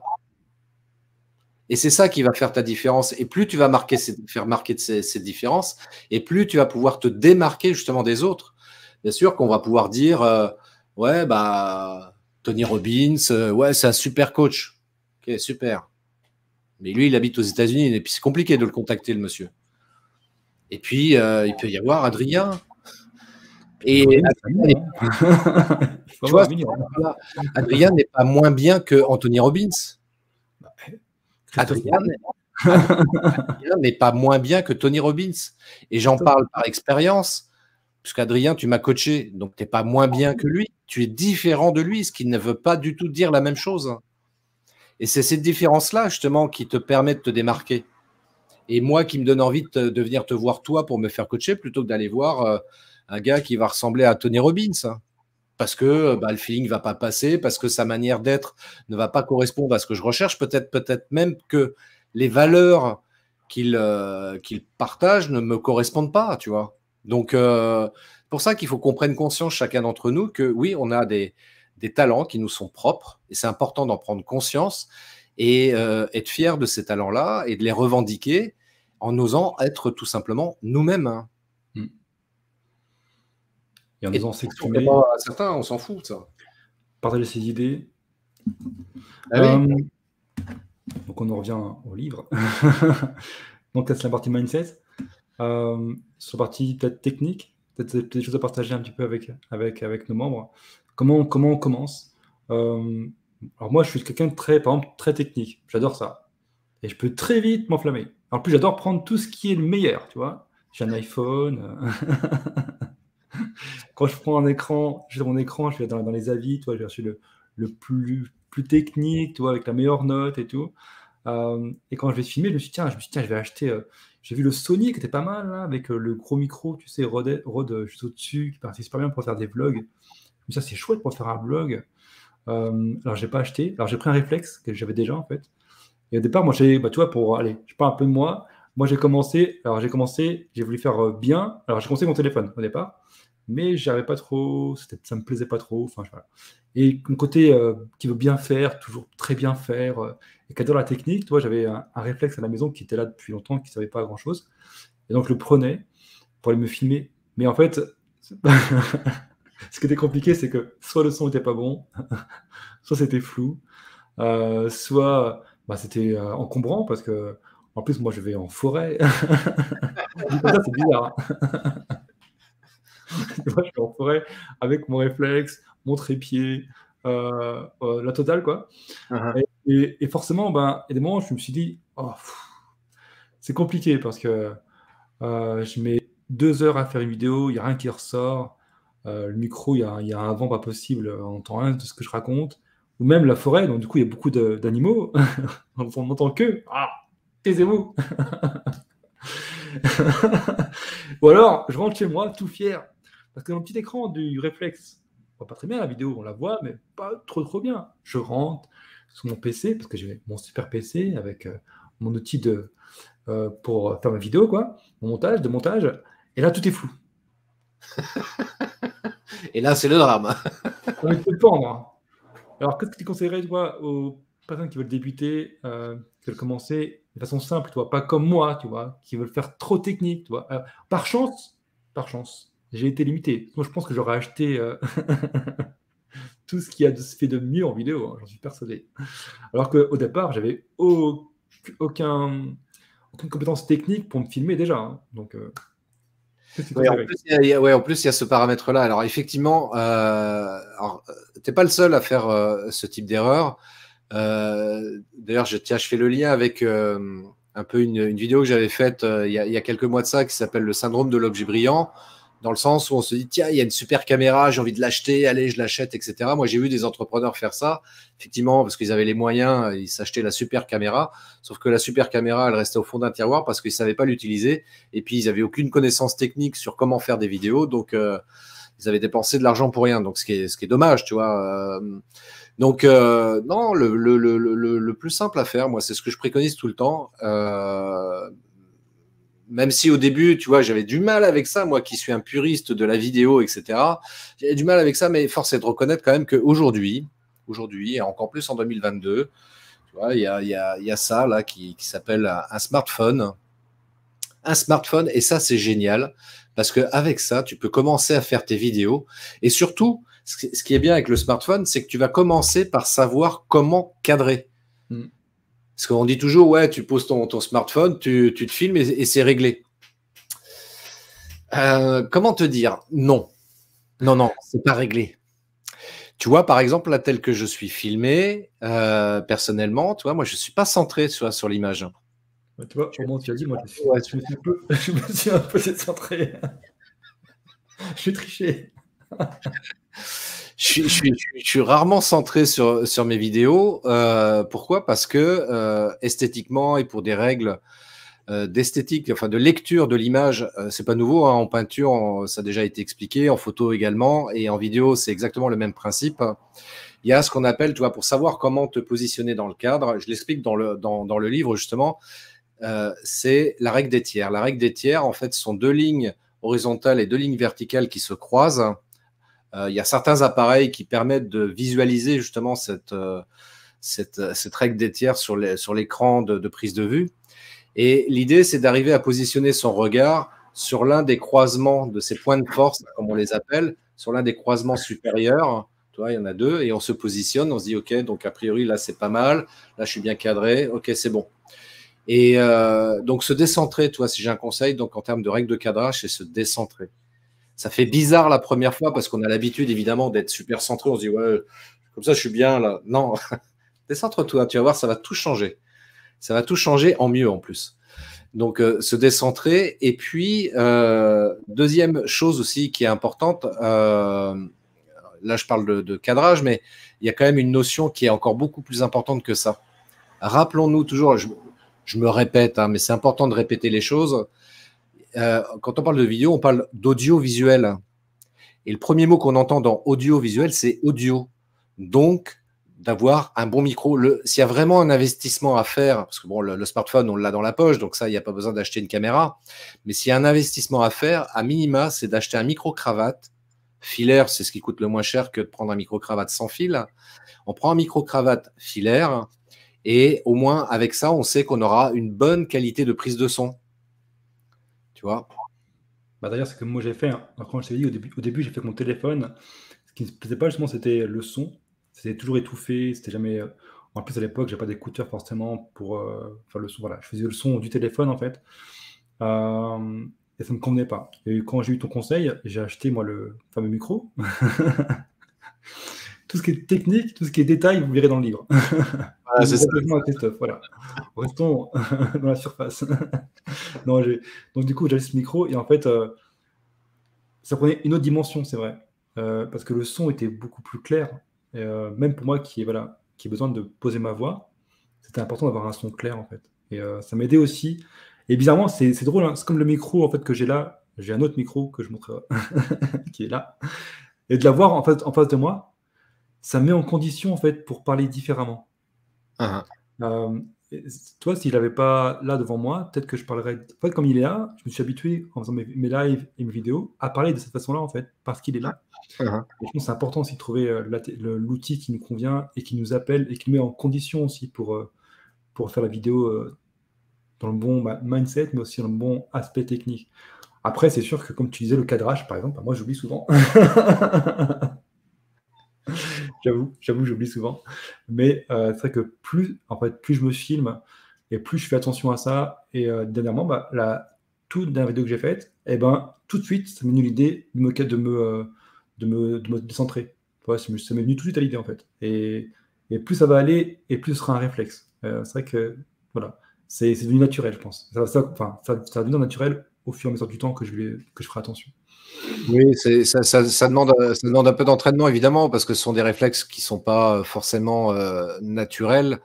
Donc, pour acquérir ce réflexe, rien ne vaut l'entraînement. Donc, tu te filmes, tu analyses ta vidéo, tu regardes. Ah oui, tiens, prochaine fois, je vais améliorer tel aspect parce que en fait, c'est pas terrible ce que j'ai fait, etc., quoi. Parce que c'est pareil, tu vois. Alors, on a parlé cadrage, on a parlé du son, mais aussi la lumière, tu vois. Donc, ça aussi, c'est un aspect auquel on ne pense pas forcément quand on se filme et pourtant qui est hyper important parce que sinon, on risque d'être mal éclairé, donc trop ombré, donc c'est pas très joli aussi, ou d'être parfois surexposé, c'est pas non plus très joli. Donc, il faut trouver le bon compromis pour avoir quelque chose qui soit à peu près correct. Et là, c'est pareil, ça demande un peu d'entraînement. Et puis, quand on se filme chez soi, trouver la bonne lumière pour être bien éclairé, ce qui n'est pas toujours simple à domicile.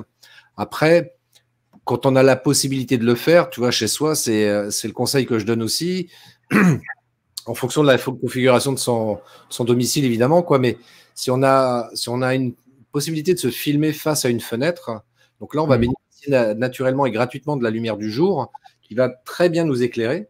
Et ça, c'est le top, tu vois, quand on a ce type de configuration chez soi, c'est vraiment génial. Et moi, c'est le conseil que je donne, tu vois. Après, évidemment, en termes de lumière, sinon, après, il faut s'acheter des spots ou une ring light ou ce genre de choses, tu vois, pour pouvoir avoir une bonne lumière, quoi. Et surtout, oser le faire. Tu vois, c'est un partage que je fais d'un débutant comme moi au départ. Tu vois, j'en ai j'ai une lampe là qui m'éclaire. et c'était un frein au départ parce que notre famille, en fait, enfin, voilà, nos proches, en fait, ne voient pas nous filmer. Voilà, du jour au lendemain, on dit tiens, on prend cette décision-là pour nous, en fait, de vouloir se montrer différemment, de pouvoir se filmer. Tu vois, du téléphone portable, ça serait confortable parce que du coup, le smartphone, on l'a toujours dans la poche. On peut se filmer discrètement là où personne ne nous voit. Ok. C'est vrai qu'à la maison, il faut oser en fait acheter un petit peu de matériel. Moi, j'ai mis du temps à oser. Donc, je l'avoue, hein, j'ai vraiment mis du temps.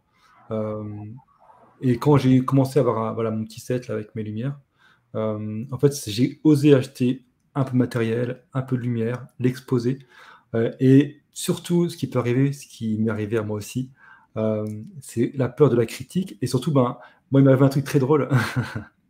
Il y a un truc très drôle, c'est que une fois, la famille est venue à la maison et ils ne savaient pas que je me filmais pour le net, tout ça. Voilà, ils savaient pas, voilà, ils ne le savaient pas. Et mon fils leur dit ah, papa, il se filme avec des lumières et tout. Alors, ça peut paraître un peu bizarre comme ça, sorti du contexte. Et du coup, ma femme se dit tu vois, avec tes conneries là, maintenant, pourquoi pas ça. Donc, il y a cet aspect-là aussi qu'il faut prendre en compte, c'est vraiment oser acheter matériel, l'exposer chez soi, en parler autour de soi, parce que c'est important d'intégrer aussi les autres et leur expliquer pourquoi en fait.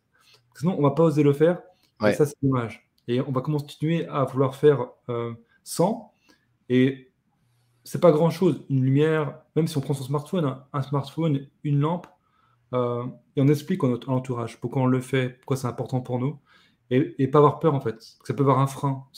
Moi, je l'ai vécu, et aujourd'hui, j'ai mon bureau et tout sera exposé et tout sera bien placé. Et si, quand j'aurai des invités qui vont venir à la maison, je leur expliquerai pourquoi j'ai ça, pourquoi j'ai un mini studio chez moi. Je pense même qu'aujourd'hui, je serais fier en fait de le montrer et de le construire. Mais au départ, c'est vrai que c'est pas évident d'acheter matériel, de faire venir à la maison, d'avoir le regard des autres par rapport à ça. C'est pas forcément évident. Bah déjà, par rapport au regard des autres qui nous sont proches, hein, moi, je vais te dire, c'est pareil, tu vois, quand j'ai commencé à faire des lives ou des vidéos, ouais, j'avais un peu de mal, tu vois, avec mon épouse. Maintenant, aujourd'hui, pour moi, c'est pas un problème. Je dis juste, bon, moi, là, je vais faire une vidéo, tu fais pas trop de bruit, enfin, tu me déranges pas, etc. Ouais, pas de problème. Voilà, parfois, elle est même à côté, tu vois, enfin, je fais mon truc. Et ça me pose aucun problème, mais c'est vrai que ça, c'est une première chose en termes de regard des autres qui est importante à intégrer. Et puis après, bien sûr, il y a le regard des autres sur le web, c'est-à-dire toutes les personnes qui vont tomber sur ta vidéo et qui peuvent parfois, certains, comme ça, gratuitement, dire ouais, c'était quoi le dernier truc que j'ai vu là? C'était quoi là? Je me rappelle plus là. Un certain Kevin là qui avait. Il est revenu. Kevin, le retour. Je ne donnerai pas son nom parce que je veux pas avoir de problème, tu vois, mais qui avait fait un commentaire. Enfin, là, en plus, il rentre dans une discussion qui ne le concernait pas. Enfin, bref. Bon, voilà, ça peut arriver ce genre de choses. Comme là dernièrement. Enfin, pareil, toi, j'ai une critique d'un gars que je connais ni d'Ave ni d'Adam, qui certainement découvre une vidéo, une seule et unique vidéo que je publie sur les réseaux sociaux et qui vient me dire ouais, tes vidéos sont de qualité moyenne. Ah bon? Je sais pas, enfin, argumente parce que je sais pas de quelle vidéo tu parles, mec. Et puis, moi, ça fait depuis plus de 10 ans que je suis entrepreneur, que je fais des vidéos et jusqu'à présent, plus de 90% de mes clients ont toujours été satisfaits des vidéos que j'ai réalisées pour leur compte, notamment. Donc, t'es qui, mec? Enfin, tu vois, pour reprendre une expression d'un homme politique, je dirais que tu vois, ça m'en touche une sans faire bouger l'autre, tu vois. Enfin. Et puis surtout, ne pas avoir peur des haters, parce que au départ, avant d'avoir des haters, en général, il faut quand même un peu de temps. Moi, j'ai fait beaucoup de vidéos pour l'instant, mais je me considère encore comme un débutant. Et j'ai eu très peu de critiques par rapport à ce que je fais. Aussi parce que je choisis encore aujourd'hui ceux qui rentrent dans mon cercle. Donc, du coup, peut-être qu'aussi je choisis les bonnes personnes. Mais j'ai eu j'ai pas encore eu vraiment eu de critiques par rapport à ça. Mais j'ai surtout eu des encouragements. Ça, par contre, c'est vrai. Ce sont des gens qui me. Bon, au départ, c'est la famille qui arrive, on connaît un peu, ou leurs amis entourage, enfin, amis et entourage qui viennent nous voir, qui est plutôt bienveillant, normalement, en général. Euh, mais après, on dit toujours, et j'attends vraiment, parce qu'on dit toujours que quand les haters arrivent, c'est que ça sent bon. Oui, et puis en même temps, enfin, je te dirais, c'est vrai que c'est une citation qui est attribuée à Léon Zitrone, un ancien journaliste, qui disait que qu'on parle de bien ou en mal de moi, c'est pas grave, le plus important, c'est qu'on parle de moi. En même temps, il ne s'agit pas non plus de courir après les haters en se disant youpi, j'ai plein de haters, donc ça veut dire que ce que je fais, c'est vachement bien. C'est pas forcément l'idée non plus, mais en même temps, automatiquement, de toute façon, tu en auras quelques-uns, et encore plus si tu commences à faire de la publicité sur les réseaux sociaux. Là, c'est clair, comme la pub, c'est quoi? C'est une publication qui va être visible par tout le monde, donc par des gens qui ne te connaissent pas. Donc, ça sort un petit peu de ton réseau naturel de Facebook, par exemple. Et donc là, tu t'exposes à des gens qui ne te connaissent absolument pas. Donc forcément, des critiques. Là, par contre, si tu veux t'entraîner à avoir des haters et des critiques un peu sévères, fais de la pub sur Facebook, tu vas voir, tu vas en avoir. Moi, j'ai fait de la pub sur Facebook et je confirme que d'un coup, tu as des gens qui arrivent de nulle part, qui se permettent de te juger alors qu'ils ne te connaissent absolument pas, mais ils te jugent enfin, ils te critiquent du moins parce que tu représentes une activité, un métier ou quelque chose qu'ils n'aiment pas. Et comme de par hasard, sur leur fil d'actu, c'est ta publication qui apparaît, parce que c'est une publicité sponsorisée par Facebook, donc ça apparaît sur leur fil d'actu. Ils se disent « Oh, encore un connard qui fait du coaching, ah, j'aime pas les coachs, tiens, je vais le démolir. » Ok. Ces gens-là, tu as deux possibilités, pour en avoir pas mal, sans non plus exagérer le propos, mais j'en ai pas mal discuté avec certains web entrepreneurs notamment. Tu as deux options. Soit tu ignores totalement les critiques de ces haters, et parfois tu as des gens de ta communauté qui vont venir là à ta rescousse pour te défendre, et c'est cool. Soit tu réponds personnellement aux critiques des haters, et il y en a qui le font. Je pense à un web entrepreneur, il me faisait rigoler, je le suivais à un moment donné, il faisait des copies d'écran de la critique et de ce que lui répondait aux haters. Enfin, c'était très drôle, quoi, parce qu'il se gênait pas pour le démonter. Et voilà, après, c'est vraiment libre à chacun de gérer le truc. Mais en même temps, il faut toujours garder à l'esprit que la critique qui est formulée, elle n'est jamais personnelle. Jamais personnelle. Parce que les gens ne te connaissent pas, donc c'est compliqué de faire une critique auprès de quelqu'un qu'on ne connaît pas. On le juge comme ça sur un a priori parce qu'il représente quelque chose, mais voilà, c'est tout. Donc, il faut jamais. Alors, accord Toltec, ne jamais prendre les choses personnellement. Jamais. Alors, je ne vais jamais les retenir, mais voilà, je les connais un peu. Donc ça, c'est la règle de base, ne pas prendre les choses personnellement, et après, libre à toi d'y répondre ou de ne pas y répondre, tu vois. Mais ouais, pas s'attarder là-dessus, quoi. Encore une fois, j'ai des haters, il y en a, il y en aura toujours. Tu as toujours des gens qui sont aigris par la vie, qui sont jaloux, enfin, je veux dire, ils sont tristes dans leur vie, et leur seul moyen de pouvoir se défouler, c'est de balancer du verbiage pourri sur des publications, parce qu'ils ont que ça à foutre, quoi. Donc, n'ayez pas peur des haters ou de vous exposer, parce que Clairement. ils sont pas là contre vous, ils sont juste là par rapport à une image, par rapport à leur représentation à eux, en fait, mais ça ne concerne qu'eux, en fait. Tu sais, je vais te dire un truc. En même temps, tu vois, on va faire un petit peu de neurosciences. Ce qui critique chez toi, c'est pas toi, c'est eux. Tu n'es que le miroir de ce qu'ils n'aiment pas voir en eux. C'est aussi simple que ça. C'est vrai. Donc, tu ne peux pas prendre les choses personnellement, pour le coup. Tu vois, une fois que tu as intégré cette notion-là, tu te dis, bah ouais, en fait, ils font que critiquer le truc qu'ils n'arrivent pas à voir en eux. C'est tellement plus facile. Il faut reconnaître, hein, moi le premier, hein, j'ai beaucoup plus de facilité de critiquer quelqu'un qui est en face de moi et qui n'est que le miroir de ce que je n'aime pas en moi. Tu vois, alors que si je commence à faire un travail d'introspection en me disant, oula, j'ai un truc là en moi là qui est pas bon du tout, quoi. Oh, ah bon, je suis comme ça en vrai? Non. Tu vois, je vais te donner un exemple, tiens. Un exemple, Alors, un coach qui m'avait coaché il y a 3-4 ans de ça, et au bout de 2-3 séances, je sais plus, enfin bref, à un moment donné, qui me dit, Christophe, là, je suis obligé de t'interrompre et je vais te dire les choses comme je le pense. Mais ce que je constate, c'est que tu es quelqu'un qui est toujours en train de se plaindre. Toujours. Ce qui était vrai en plus. Ce qui était vrai. À l'époque, effectivement, j'étais toujours en train de me plaindre en disant ouais, c'est la faute d'un tel que ça marche pas, c'est la faute de la société, c'est la faute de. Enfin, bref, que des choses extérieures à moi qui faisaient que ça ne marchait pas, telle ou telle chose que je mettais en place. Et le fait de me plaindre ne résolvait pas ma situation, au contraire, ne faisait que m'enliser encore un petit peu plus dans le problème. Et quand j'ai pris conscience de ça, j'ai dit mais punaise, mais oui, c'est vrai quoi. Bah oui, il faut que j'admette, faut que j'admette que effectivement je suis comme ça quoi. Et alors que je faisais que dire ouais non, les gens ils font que se plaindre. Non non, mais les gens ils se plaignent peut-être, mais ce que tu es en train de voir chez les autres, c'est ce que tu veux pas voir chez toi quoi. Parce que toi-même tu te plains tout le temps quoi. Et depuis je me plains moins. c'est une très bonne chose.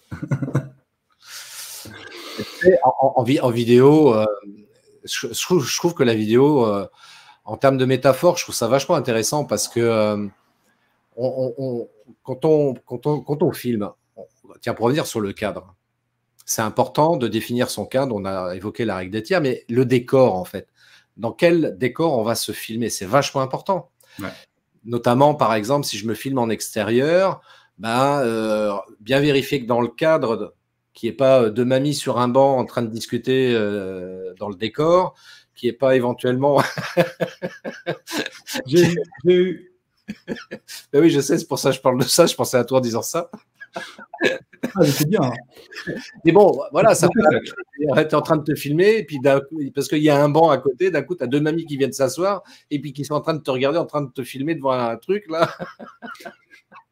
Ah, c'était bien. Confortable.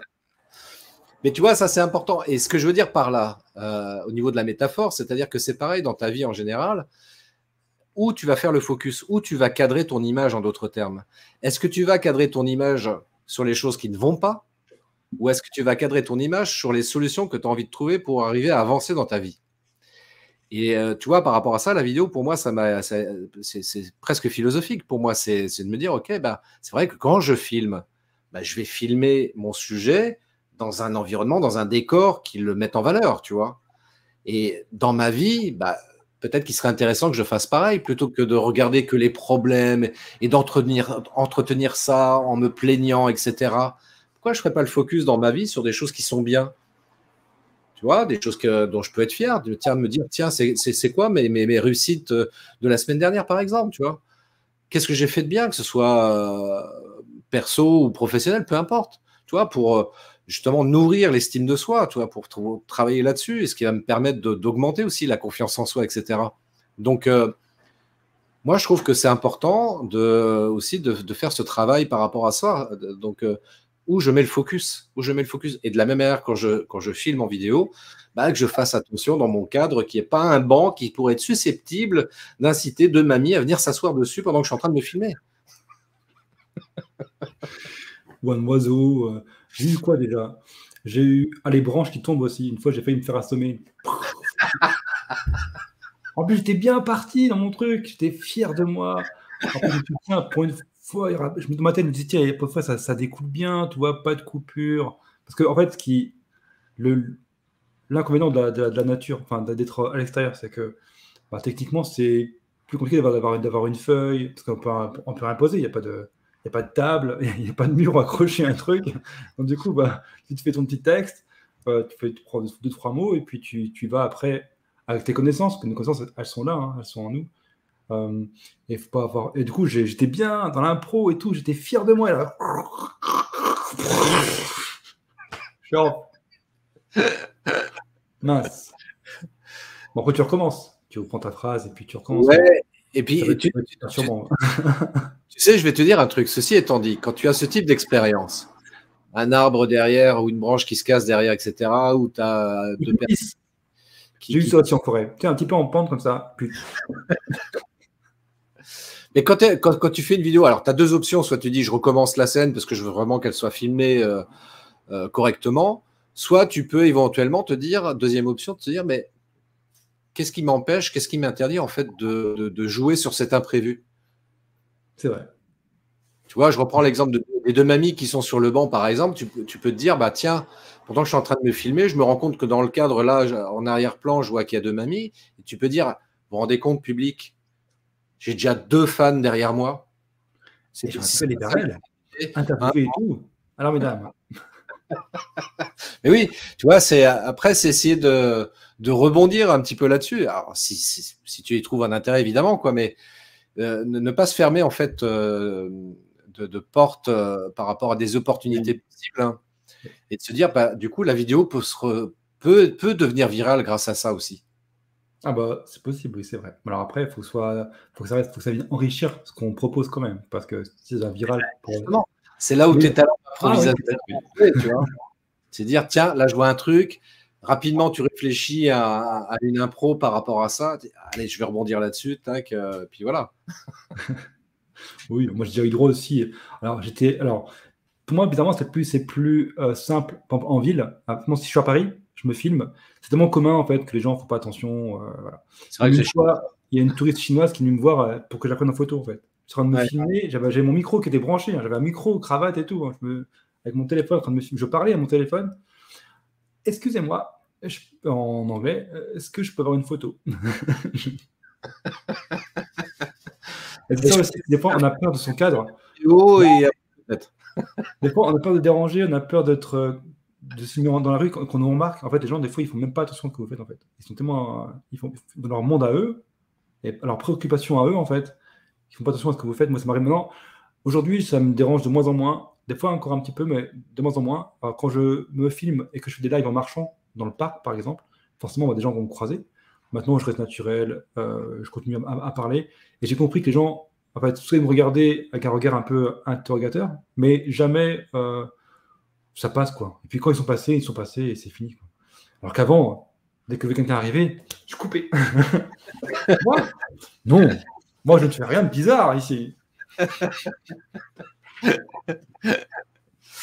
Ouais, mais tu vois, c'est pour ça, tu vois, ça demande aussi, ça demande un certain travail de mindset, tu vois. On en revient encore une fois à ça. C'est ce que je disais dans mon livre. C'est la troisième partie que j'aborde qui mériterait d'être mise en premier. Mais on se rend compte que effectivement, tu vois,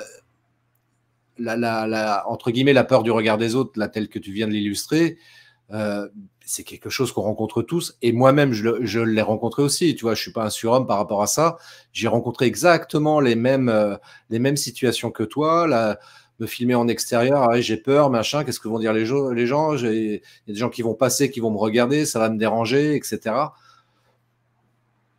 Ça se travaille. Et encore une fois, ça demande de l'entraînement. Et puis surtout, ça demande aussi un travail sur soi, dans le sens où, voilà, je fais ce que j'ai à faire, je m'occupe pas de ce que peuvent penser les autres. C'est pas mon problème, ça leur appartient, c'est leur responsabilité. Moi, ma responsabilité, c'est de faire ma vidéo le plus correctement possible. Point. Point. Et surtout d'apporter la valeur aux autres. Euh, et parfois, une idée, une inspiration peut vraiment aider quelqu'un à changer quelque chose d'important chez lui. Euh, et quand on est dans le bien-être, comme ça en plus, quand on est coach, quand on est thérapeute, parfois une phrase. Et moi, ce que j'aime dans la vidéo, c'est l'émotion qu'il y a derrière aussi, qu'on peut faire ressentir alors en tout cas, moi, en tout cas, personnellement, j'ai plus de mal à faire à l'écrit.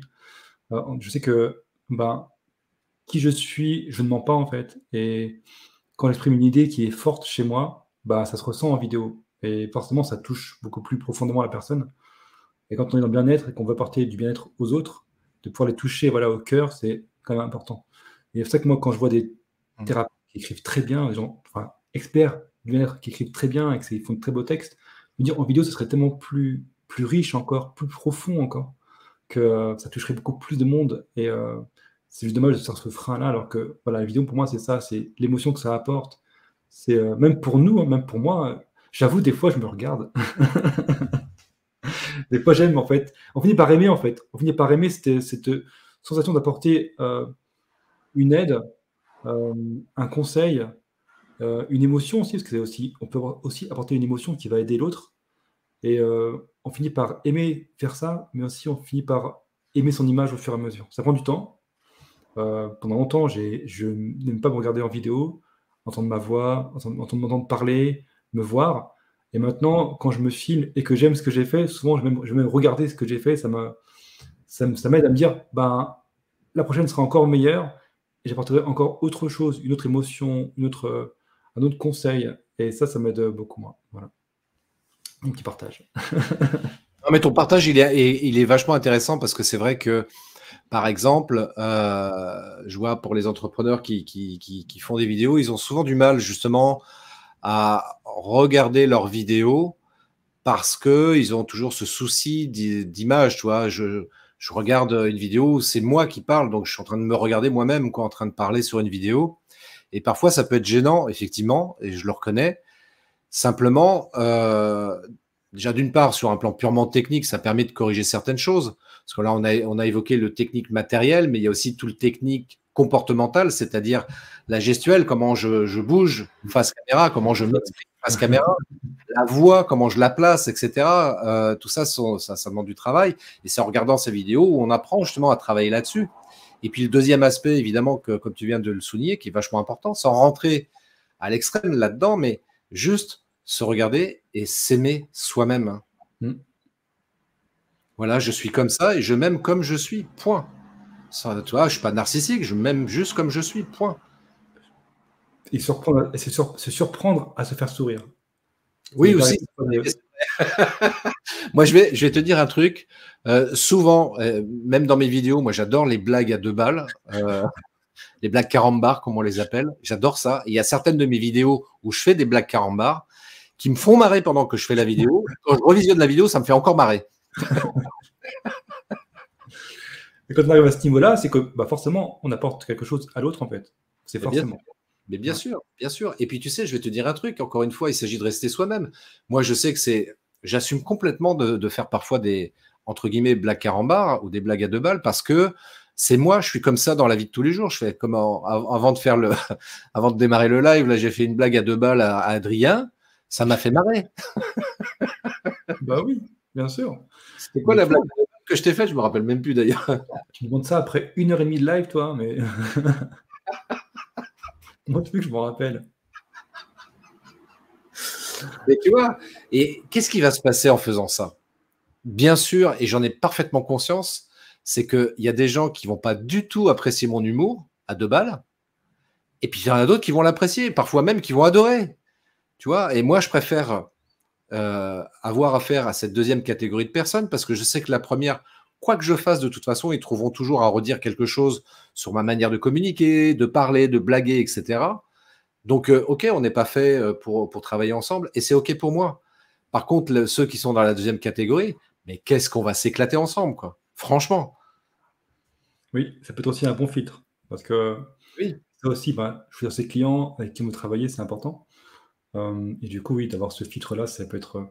Tu vois, moi, si par contre, c'est par exemple, on n'accepte pas que je puisse pas avoir une articulation parfaite, tu vois. Si c'est intolérable, tiens, j'ai eu ça hier, bah voilà, on va. Ça là, il va durer un petit moment.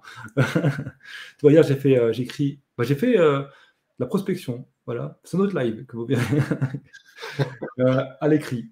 Et la personne m'a dit, il y a beaucoup de fautes quand même, voilà, bon, la critique que je suis habitué à entendre.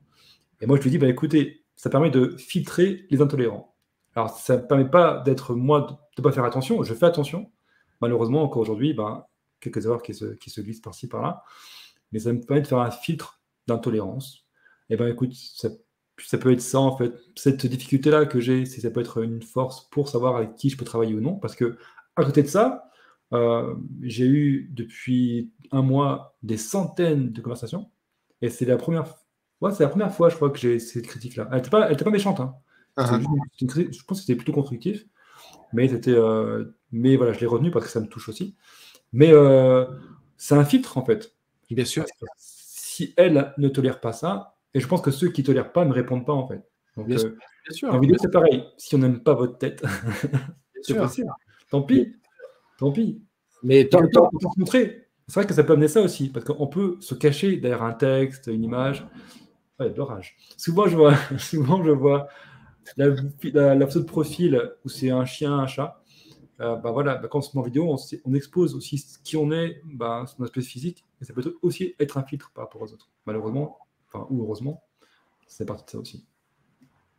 Ouais, tout à fait, mais c'est vrai que de toute façon, c'est vrai que on a naturellement, tu vois, c'est a priori quand on voit la photo de quelqu'un, le visage de quelqu'un, on va dire peut-être, ouais, j'aime pas sa gueule, ou ah, il est super beau, ou elle est super belle, etc. On a toujours, c'est naturel, c'est instinctif, hein, on a ce type d'a priori. Et puis après, si ça en devient un filtre, bah, c'est OK. Je veux dire, si t'aimes pas ma gueule et que t'as pas envie de me contacter, pour moi, c'est OK. Ça va pas du tout changer ma vie, ça va pas me déranger, hein. Bah, ou non plus, hein, certains. Mais souvent, plus enfin, ceux qui ne vous intéressaient pas, enfin, ils disent rien. C'est rare, ça peut arriver que on vienne de rajouter une couche avec des grands textes en disant non, ce que vous faites, j'aime pas, mais bon, je prends un quart d'heure de ma vie pour vous faire tout un texte pour dire à quel point je ne vous aime pas et à quel point j'ai pas envie de travailler avec vous. Mais la plupart, en fait, ils répondent pas, c'est tout. Et puis, c'est pas très grave. C'est pas grave. Ouais, ouais. Non, en fait, voilà, pour résumer, c'est ça. Soyez vous-même, restez vous-même.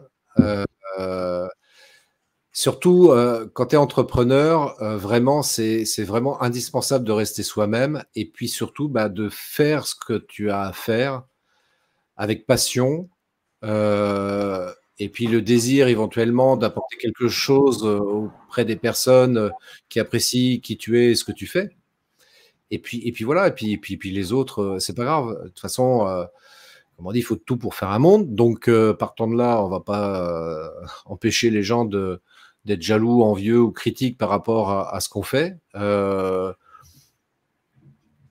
Si on veut avancer, si on veut faire de belles choses, soyons nous-mêmes. Tu crois que je sais pas, enfin, je prends dans le business notamment, enfin, des gens comme Jeff Bezos, Mark Zuckerberg, pour ne pas les nommer.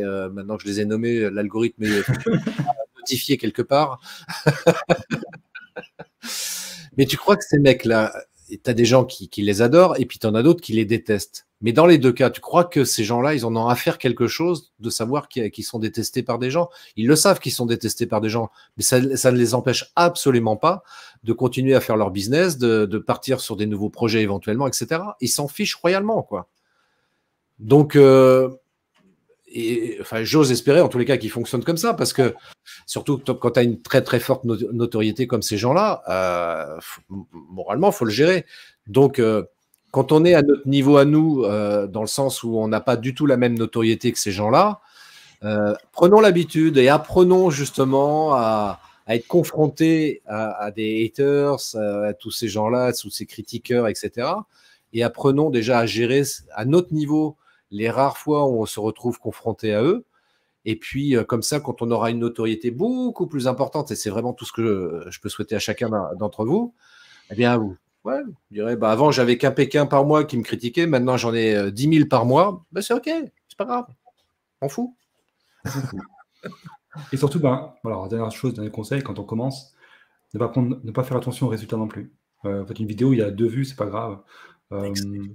Ça prend voilà. Ce qui est important, c'est de partager. C'est la première graine, en fait. C'est ce que vous avez planté aujourd'hui, comme on a dit, pour l'avenir. Donc, c'est pas non plus. Alors, je dis ça, mais je suis le premier à aller voir combien de vues j'ai fait sur ma vidéo, mais c'est pas grave. Je me soigne. Mais c'est vrai que c'est quand même faire attention à ça. C'est que on fait pas une vidéo en se disant je vais faire des milliers de vues et on en a que 2 et arrêter parce que ça marche pas. Non, c'est juste en faire plusieurs. Ça va venir avec le temps. On commence par 2, 10, 20, 50 et après plus.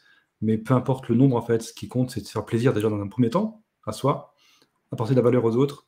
Et puis surtout, ben, moi je pense qu'il est important, et encore c'est Toltec, je crois aussi, faire son mieux. Exactement, faire de son mieux, c'est très juste. Faire son mieux. C'est Pour vraiment, soi et son activité aussi, c'est important. c'est vraiment très très juste de faire de son mieux, effectivement. C'est d'avoir toujours ce sentiment-là qu'on fait de notre mieux. Et tu vois, pour revenir sur l'histoire là des résultats, parce que c'est vachement important ce que tu dis. Moi, j'étais pareil au début quand je faisais des lives. Je me rappelle le premier live où je me suis retrouvé à être tout seul à parler. J'étais en live, mais il y avait personne de connecté. je transpirais à grosses gouttes intérieurement en me disant, bon, qu'est-ce que je fais? Je le continue ou je l'arrête mon live? Parce qu'il n'y a personne qui le regarde, qu'est-ce que je fais, quoi? Et je l'ai continué et ça m'est arrivé parfois, très rarement, effectivement, mais ça m'est arrivé parfois d'avoir 0 personne au live et je m'en fous. Je m'en fous royalement, déjà pour une raison purement technique, c'est que bien souvent, les gens ne sont pas forcément disponibles pour le live au moment où on le fait. Et je constate que en termes de replay, quand tu regardes le nombre de vues, il y a beaucoup de gens qui regardent la vidéo en replay. Donc pour moi, c'est OK. Et puis, comme tu l'as dit très justement, effectivement, on plante une graine. On fait une vidéo aujourd'hui en live ou même si c'est une vidéo enregistrée. Forcément, ça va intéresser, impacter ou inspirer quelqu'un à un moment donné. Et moi, c'est ce que je dis, tu vois, c'est si ça peut aider au moins une personne, quelle qu'elle soit, que je la connaisse ou pas, je m'en fiche, mais ça peut aider une personne, la vidéo que je fais. Franchement, pour moi, le job, il est fait, quoi. Donc, après, en termes de résultats, alors évidemment, il y a toujours ce discours aussi qui est pertinent, c'est de dire, oui, mais tu vois, quand tu as 100 000 vues sur une vidéo ou 1 million de vues, c'est quand même vachement mieux, quoi. Oui, enfin, oui, pour mon ego, déjà, c'est pas mal, effectivement. Mon ego est vachement content quand j'ai 100 000 vues. Mon ego est moins content quand j'ai 3 vues sur ma vidéo, c'est clair. Mais en même temps, qu'est-ce qui est le plus important? Et c'est ce que tu viens de dire, Adrien, c'est déjà de me faire plaisir, avoir le plaisir de partager quelque chose qui va intéresser forcément quelqu'un à un moment donné. Donc c'est tout. Oui, c'est sûr, si je fais 10 000 vues ou 100 000 vues par vidéo, bien sûr que je serai content parce que j'aurai un impact plus important. Au niveau de l'algorithme de YouTube, par exemple, bah, c'est sûr que ma chaîne et mes vidéos seront beaucoup plus mises en avant. Mais encore une fois, il s'agit de bien définir quel est son objectif. Est-ce que je veux devenir un YouTuber avec une notoriété de ouf ou est-ce que je veux simplement vivre de mon business, pouvoir en payer mes charges et remplir mon frigo? Voilà, toute la question est là, quoi. C'est ça. Et surtout, ben, encore un autre point, je vais finir. C'est ce qu'on fait aujourd'hui, c'est l'actif pour demain. Donc c'est pareil, quand on fait une vidéo aujourd'hui, elle pourra resservir dans 1 an, voilà, dans 2 mois, 6 mois. Donc c'est de te dire, ben, peut-être qu'aujourd'hui, il y a eu peu de vues dessus, mais même c'est surtout vrai sur YouTube, par exemple. J'ai fait ma vidéo, j'ai fait une vidéo il y a 5 mois, il y avait 2-3 vues dessus. Et il y a, au bout de 5 mois, là, j'en suis à 900 vues. Bah voilà, c'est juste que ça avance doucement.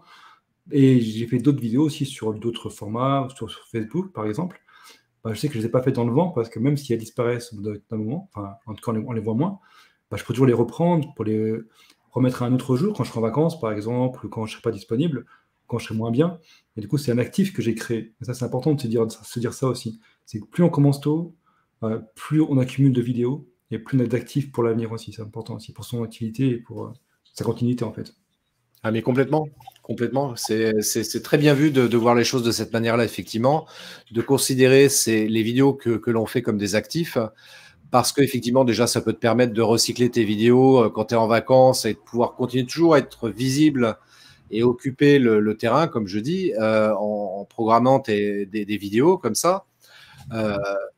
Parce que de toute façon, tout le monde ne voit pas toutes les vidéos qu'on publie à cause des algorithmes, des réseaux sociaux, etc. Donc voilà, on a toujours du contenu, on a toujours cet actif-là. Et puis aussi, ce qui est vachement bien, c'est que ça peut servir aussi dans ton business. Tu vois, tu rencontres quelqu'un, bah, tiens, j'ai tel problème. Ah bah attends, bouge pas, j'avais fait une vidéo là-dessus, tiens, je t'envoie le lien. Tu vois, tu as toujours quelque chose comme ça te donne toujours comme ça de la matière à partager pour aider quelqu'un qui peut avoir une problématique spécifique. Hein. C'est certain. Bon, Christophe. Bon, allez, tout ça, parce que ça fait 1h40 qu'on est en ligne. Pas de mon record de live. Hein. Bravo. Bah, alors, soit tu as un dernier conseil à donner aux inévitables qui veulent commencer demain, pourquoi pas, à se filmer et à faire leur première vidéo. Et ensuite, un passage que toi, tu proposes aujourd'hui, comment on peut travailler avec toi et où on te trouve, et voilà, tout ça. Alors, un conseil que je peux donner comme ça tout de suite maintenant, c'est d'oser faire des vidéos, même si c'est imparfait, c'est ce que je dis. Hein. Il est préférable d'effectuer une action imparfaite plutôt que de chercher à faire une parfaite inaction. Donc ça, c'est règle de base, oser faire des vidéos. Parce qu'encore une fois, la vidéo, c'est la vie. Et puis, si vous souhaitez en savoir plus, alors ce qui est très bien, j'ai pas mal de choses, mais allez faire un tour sur mon site christophetrain.fr. J'ai des ressources offertes, j'ai des e-books, j'ai une masterclass sur laquelle vous pouvez accéder aussi gratuitement. J'ai une formation de 30 minutes aussi pour vous expliquer voilà, rapidement quels sont les points importants à connaître en vidéo. Voilà, j'ai différentes ressources comme ça qui sont offertes. Et puis, si vous voulez avoir quelque chose de plus personnalisé, avoir voilà, un vrai accompagnement, donc soit au travers d'une formation que je peux proposer en distanciel ou en présentiel, ou les deux, si vous avez envie vraiment de vous faire plaisir. Et puis aussi un accompagnement sur une plus longue durée, voilà, par exemple sur 3 mois. Voilà, je peux vous accompagner et on va travailler voilà, chaque semaine ensemble sur un point précis que vous souhaitez voilà, résoudre ou faire évoluer dans le bon sens. Et puis si vraiment tout ça, ça vous embête, la vidéo, que vous voulez déléguer, je suis à votre disposition aussi pour faire le travail à votre place. Bah oui, on n'y pense pas à chaque fois, on ne pense pas forcément, mais oui, c'est vrai. Et oui, tu vois, régulièrement, tu vois, dernièrement, là, j'ai un organisme de formation qui ont fait appel à moi justement pour les aider à travailler les modules, les tutos de vidéos de formation pour leur formation en ligne. Là, je vais travailler aussi pour quelqu'un qui veut que je l'aide à travailler au niveau du montage là, sur ces tutos aussi. Enfin, tu vois, je fais pas mal de choses aussi pour ceux qui le souhaitent. Donc, parce que c'est vrai que la délégation, parfois, c'est utile. Ça peut servir. Voilà, si on n'a pas envie de s'embêter et qu'on préfère se consacrer et prendre du temps sur ce qu'on appelle notre zone de génie, voilà, délégation, ça peut être pas mal. Mais ça peut être bien aussi de savoir comment ça marche aussi un peu la vidéo. C'est vrai, ça peut être utile, très utile. Absolument. Il ne faut pas oublier non plus le livre. Alors, comment on peut se procurer ce livre, ce magnifique livre? Voilà, le livre. En vente depuis christophetrain.fr. Vous avez le lien qui apparaissait là il y a 2 minutes. Ça bug. Et alors, pour les membres du groupe, de ce groupe Facebook, Adrien anime magnifiquement bien, je vous envoie le livre dédicacé. Alors là, il ne faut pas hésiter. Hein.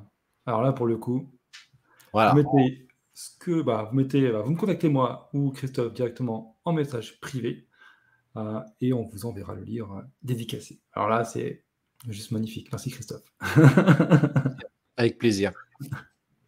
Alors surtout moi, alors c'est ma patte à moi, je vous recommande vraiment, et c'est pour ça que j'ai invité Christophe, si vous avez la moindre question sur tout ce qui est marketing vidéo, si vous êtes accompagné, c'est vers Christophe qu'il faut aller, très sincèrement. Je ne gagne pas un centime. Je dis tout de suite. Il n'y a pas bien d'affiliation là-dessus. Ouais. Oh non, je n'ai pas besoin. Je crois tellement en ce que Christophe fait que vraiment c'est... oui, c'est avec envie que je partage ça, donc il n'y a pas besoin de rétribution particulière. Donc vraiment, allez vers Christophe pour ça, en tout cas pour cette partie-là qui est très importante. Procurez-vous le livre, donc contactez-le directement pour avoir le livre. En plus là, pour le groupe, dédicacé. C'est super. Vous trouverez tous les liens de Christophe en description de la vidéo. Si vous avez la moindre question, vous pouvez le mettre aussi en commentaire. Je les transférerai à Christophe directement. En plus, Christophe est membre du groupe. Donc du coup, il pourra vous répondre aussi en direct. Pour ceux qui sont sur YouTube, n'hésitez pas à venir dans le groupe. Pareil, le lien sera dans la description de la vidéo. Il y a juste 3 questions à répondre et vous intégrez un super groupe, des experts inarrêtables. Pour moi, Christophe, est-ce que tu as un dernier mot à dire à nos... Ouais, j'ai un dernier mot. Souvenez-vous, la vidéo, c'est la vie. Et moi, un dernier mot aussi. Surtout, mais surtout, hein, n'oubliez jamais, vous êtes inarrêtable. À bientôt. Ciao, ciao. Ciao.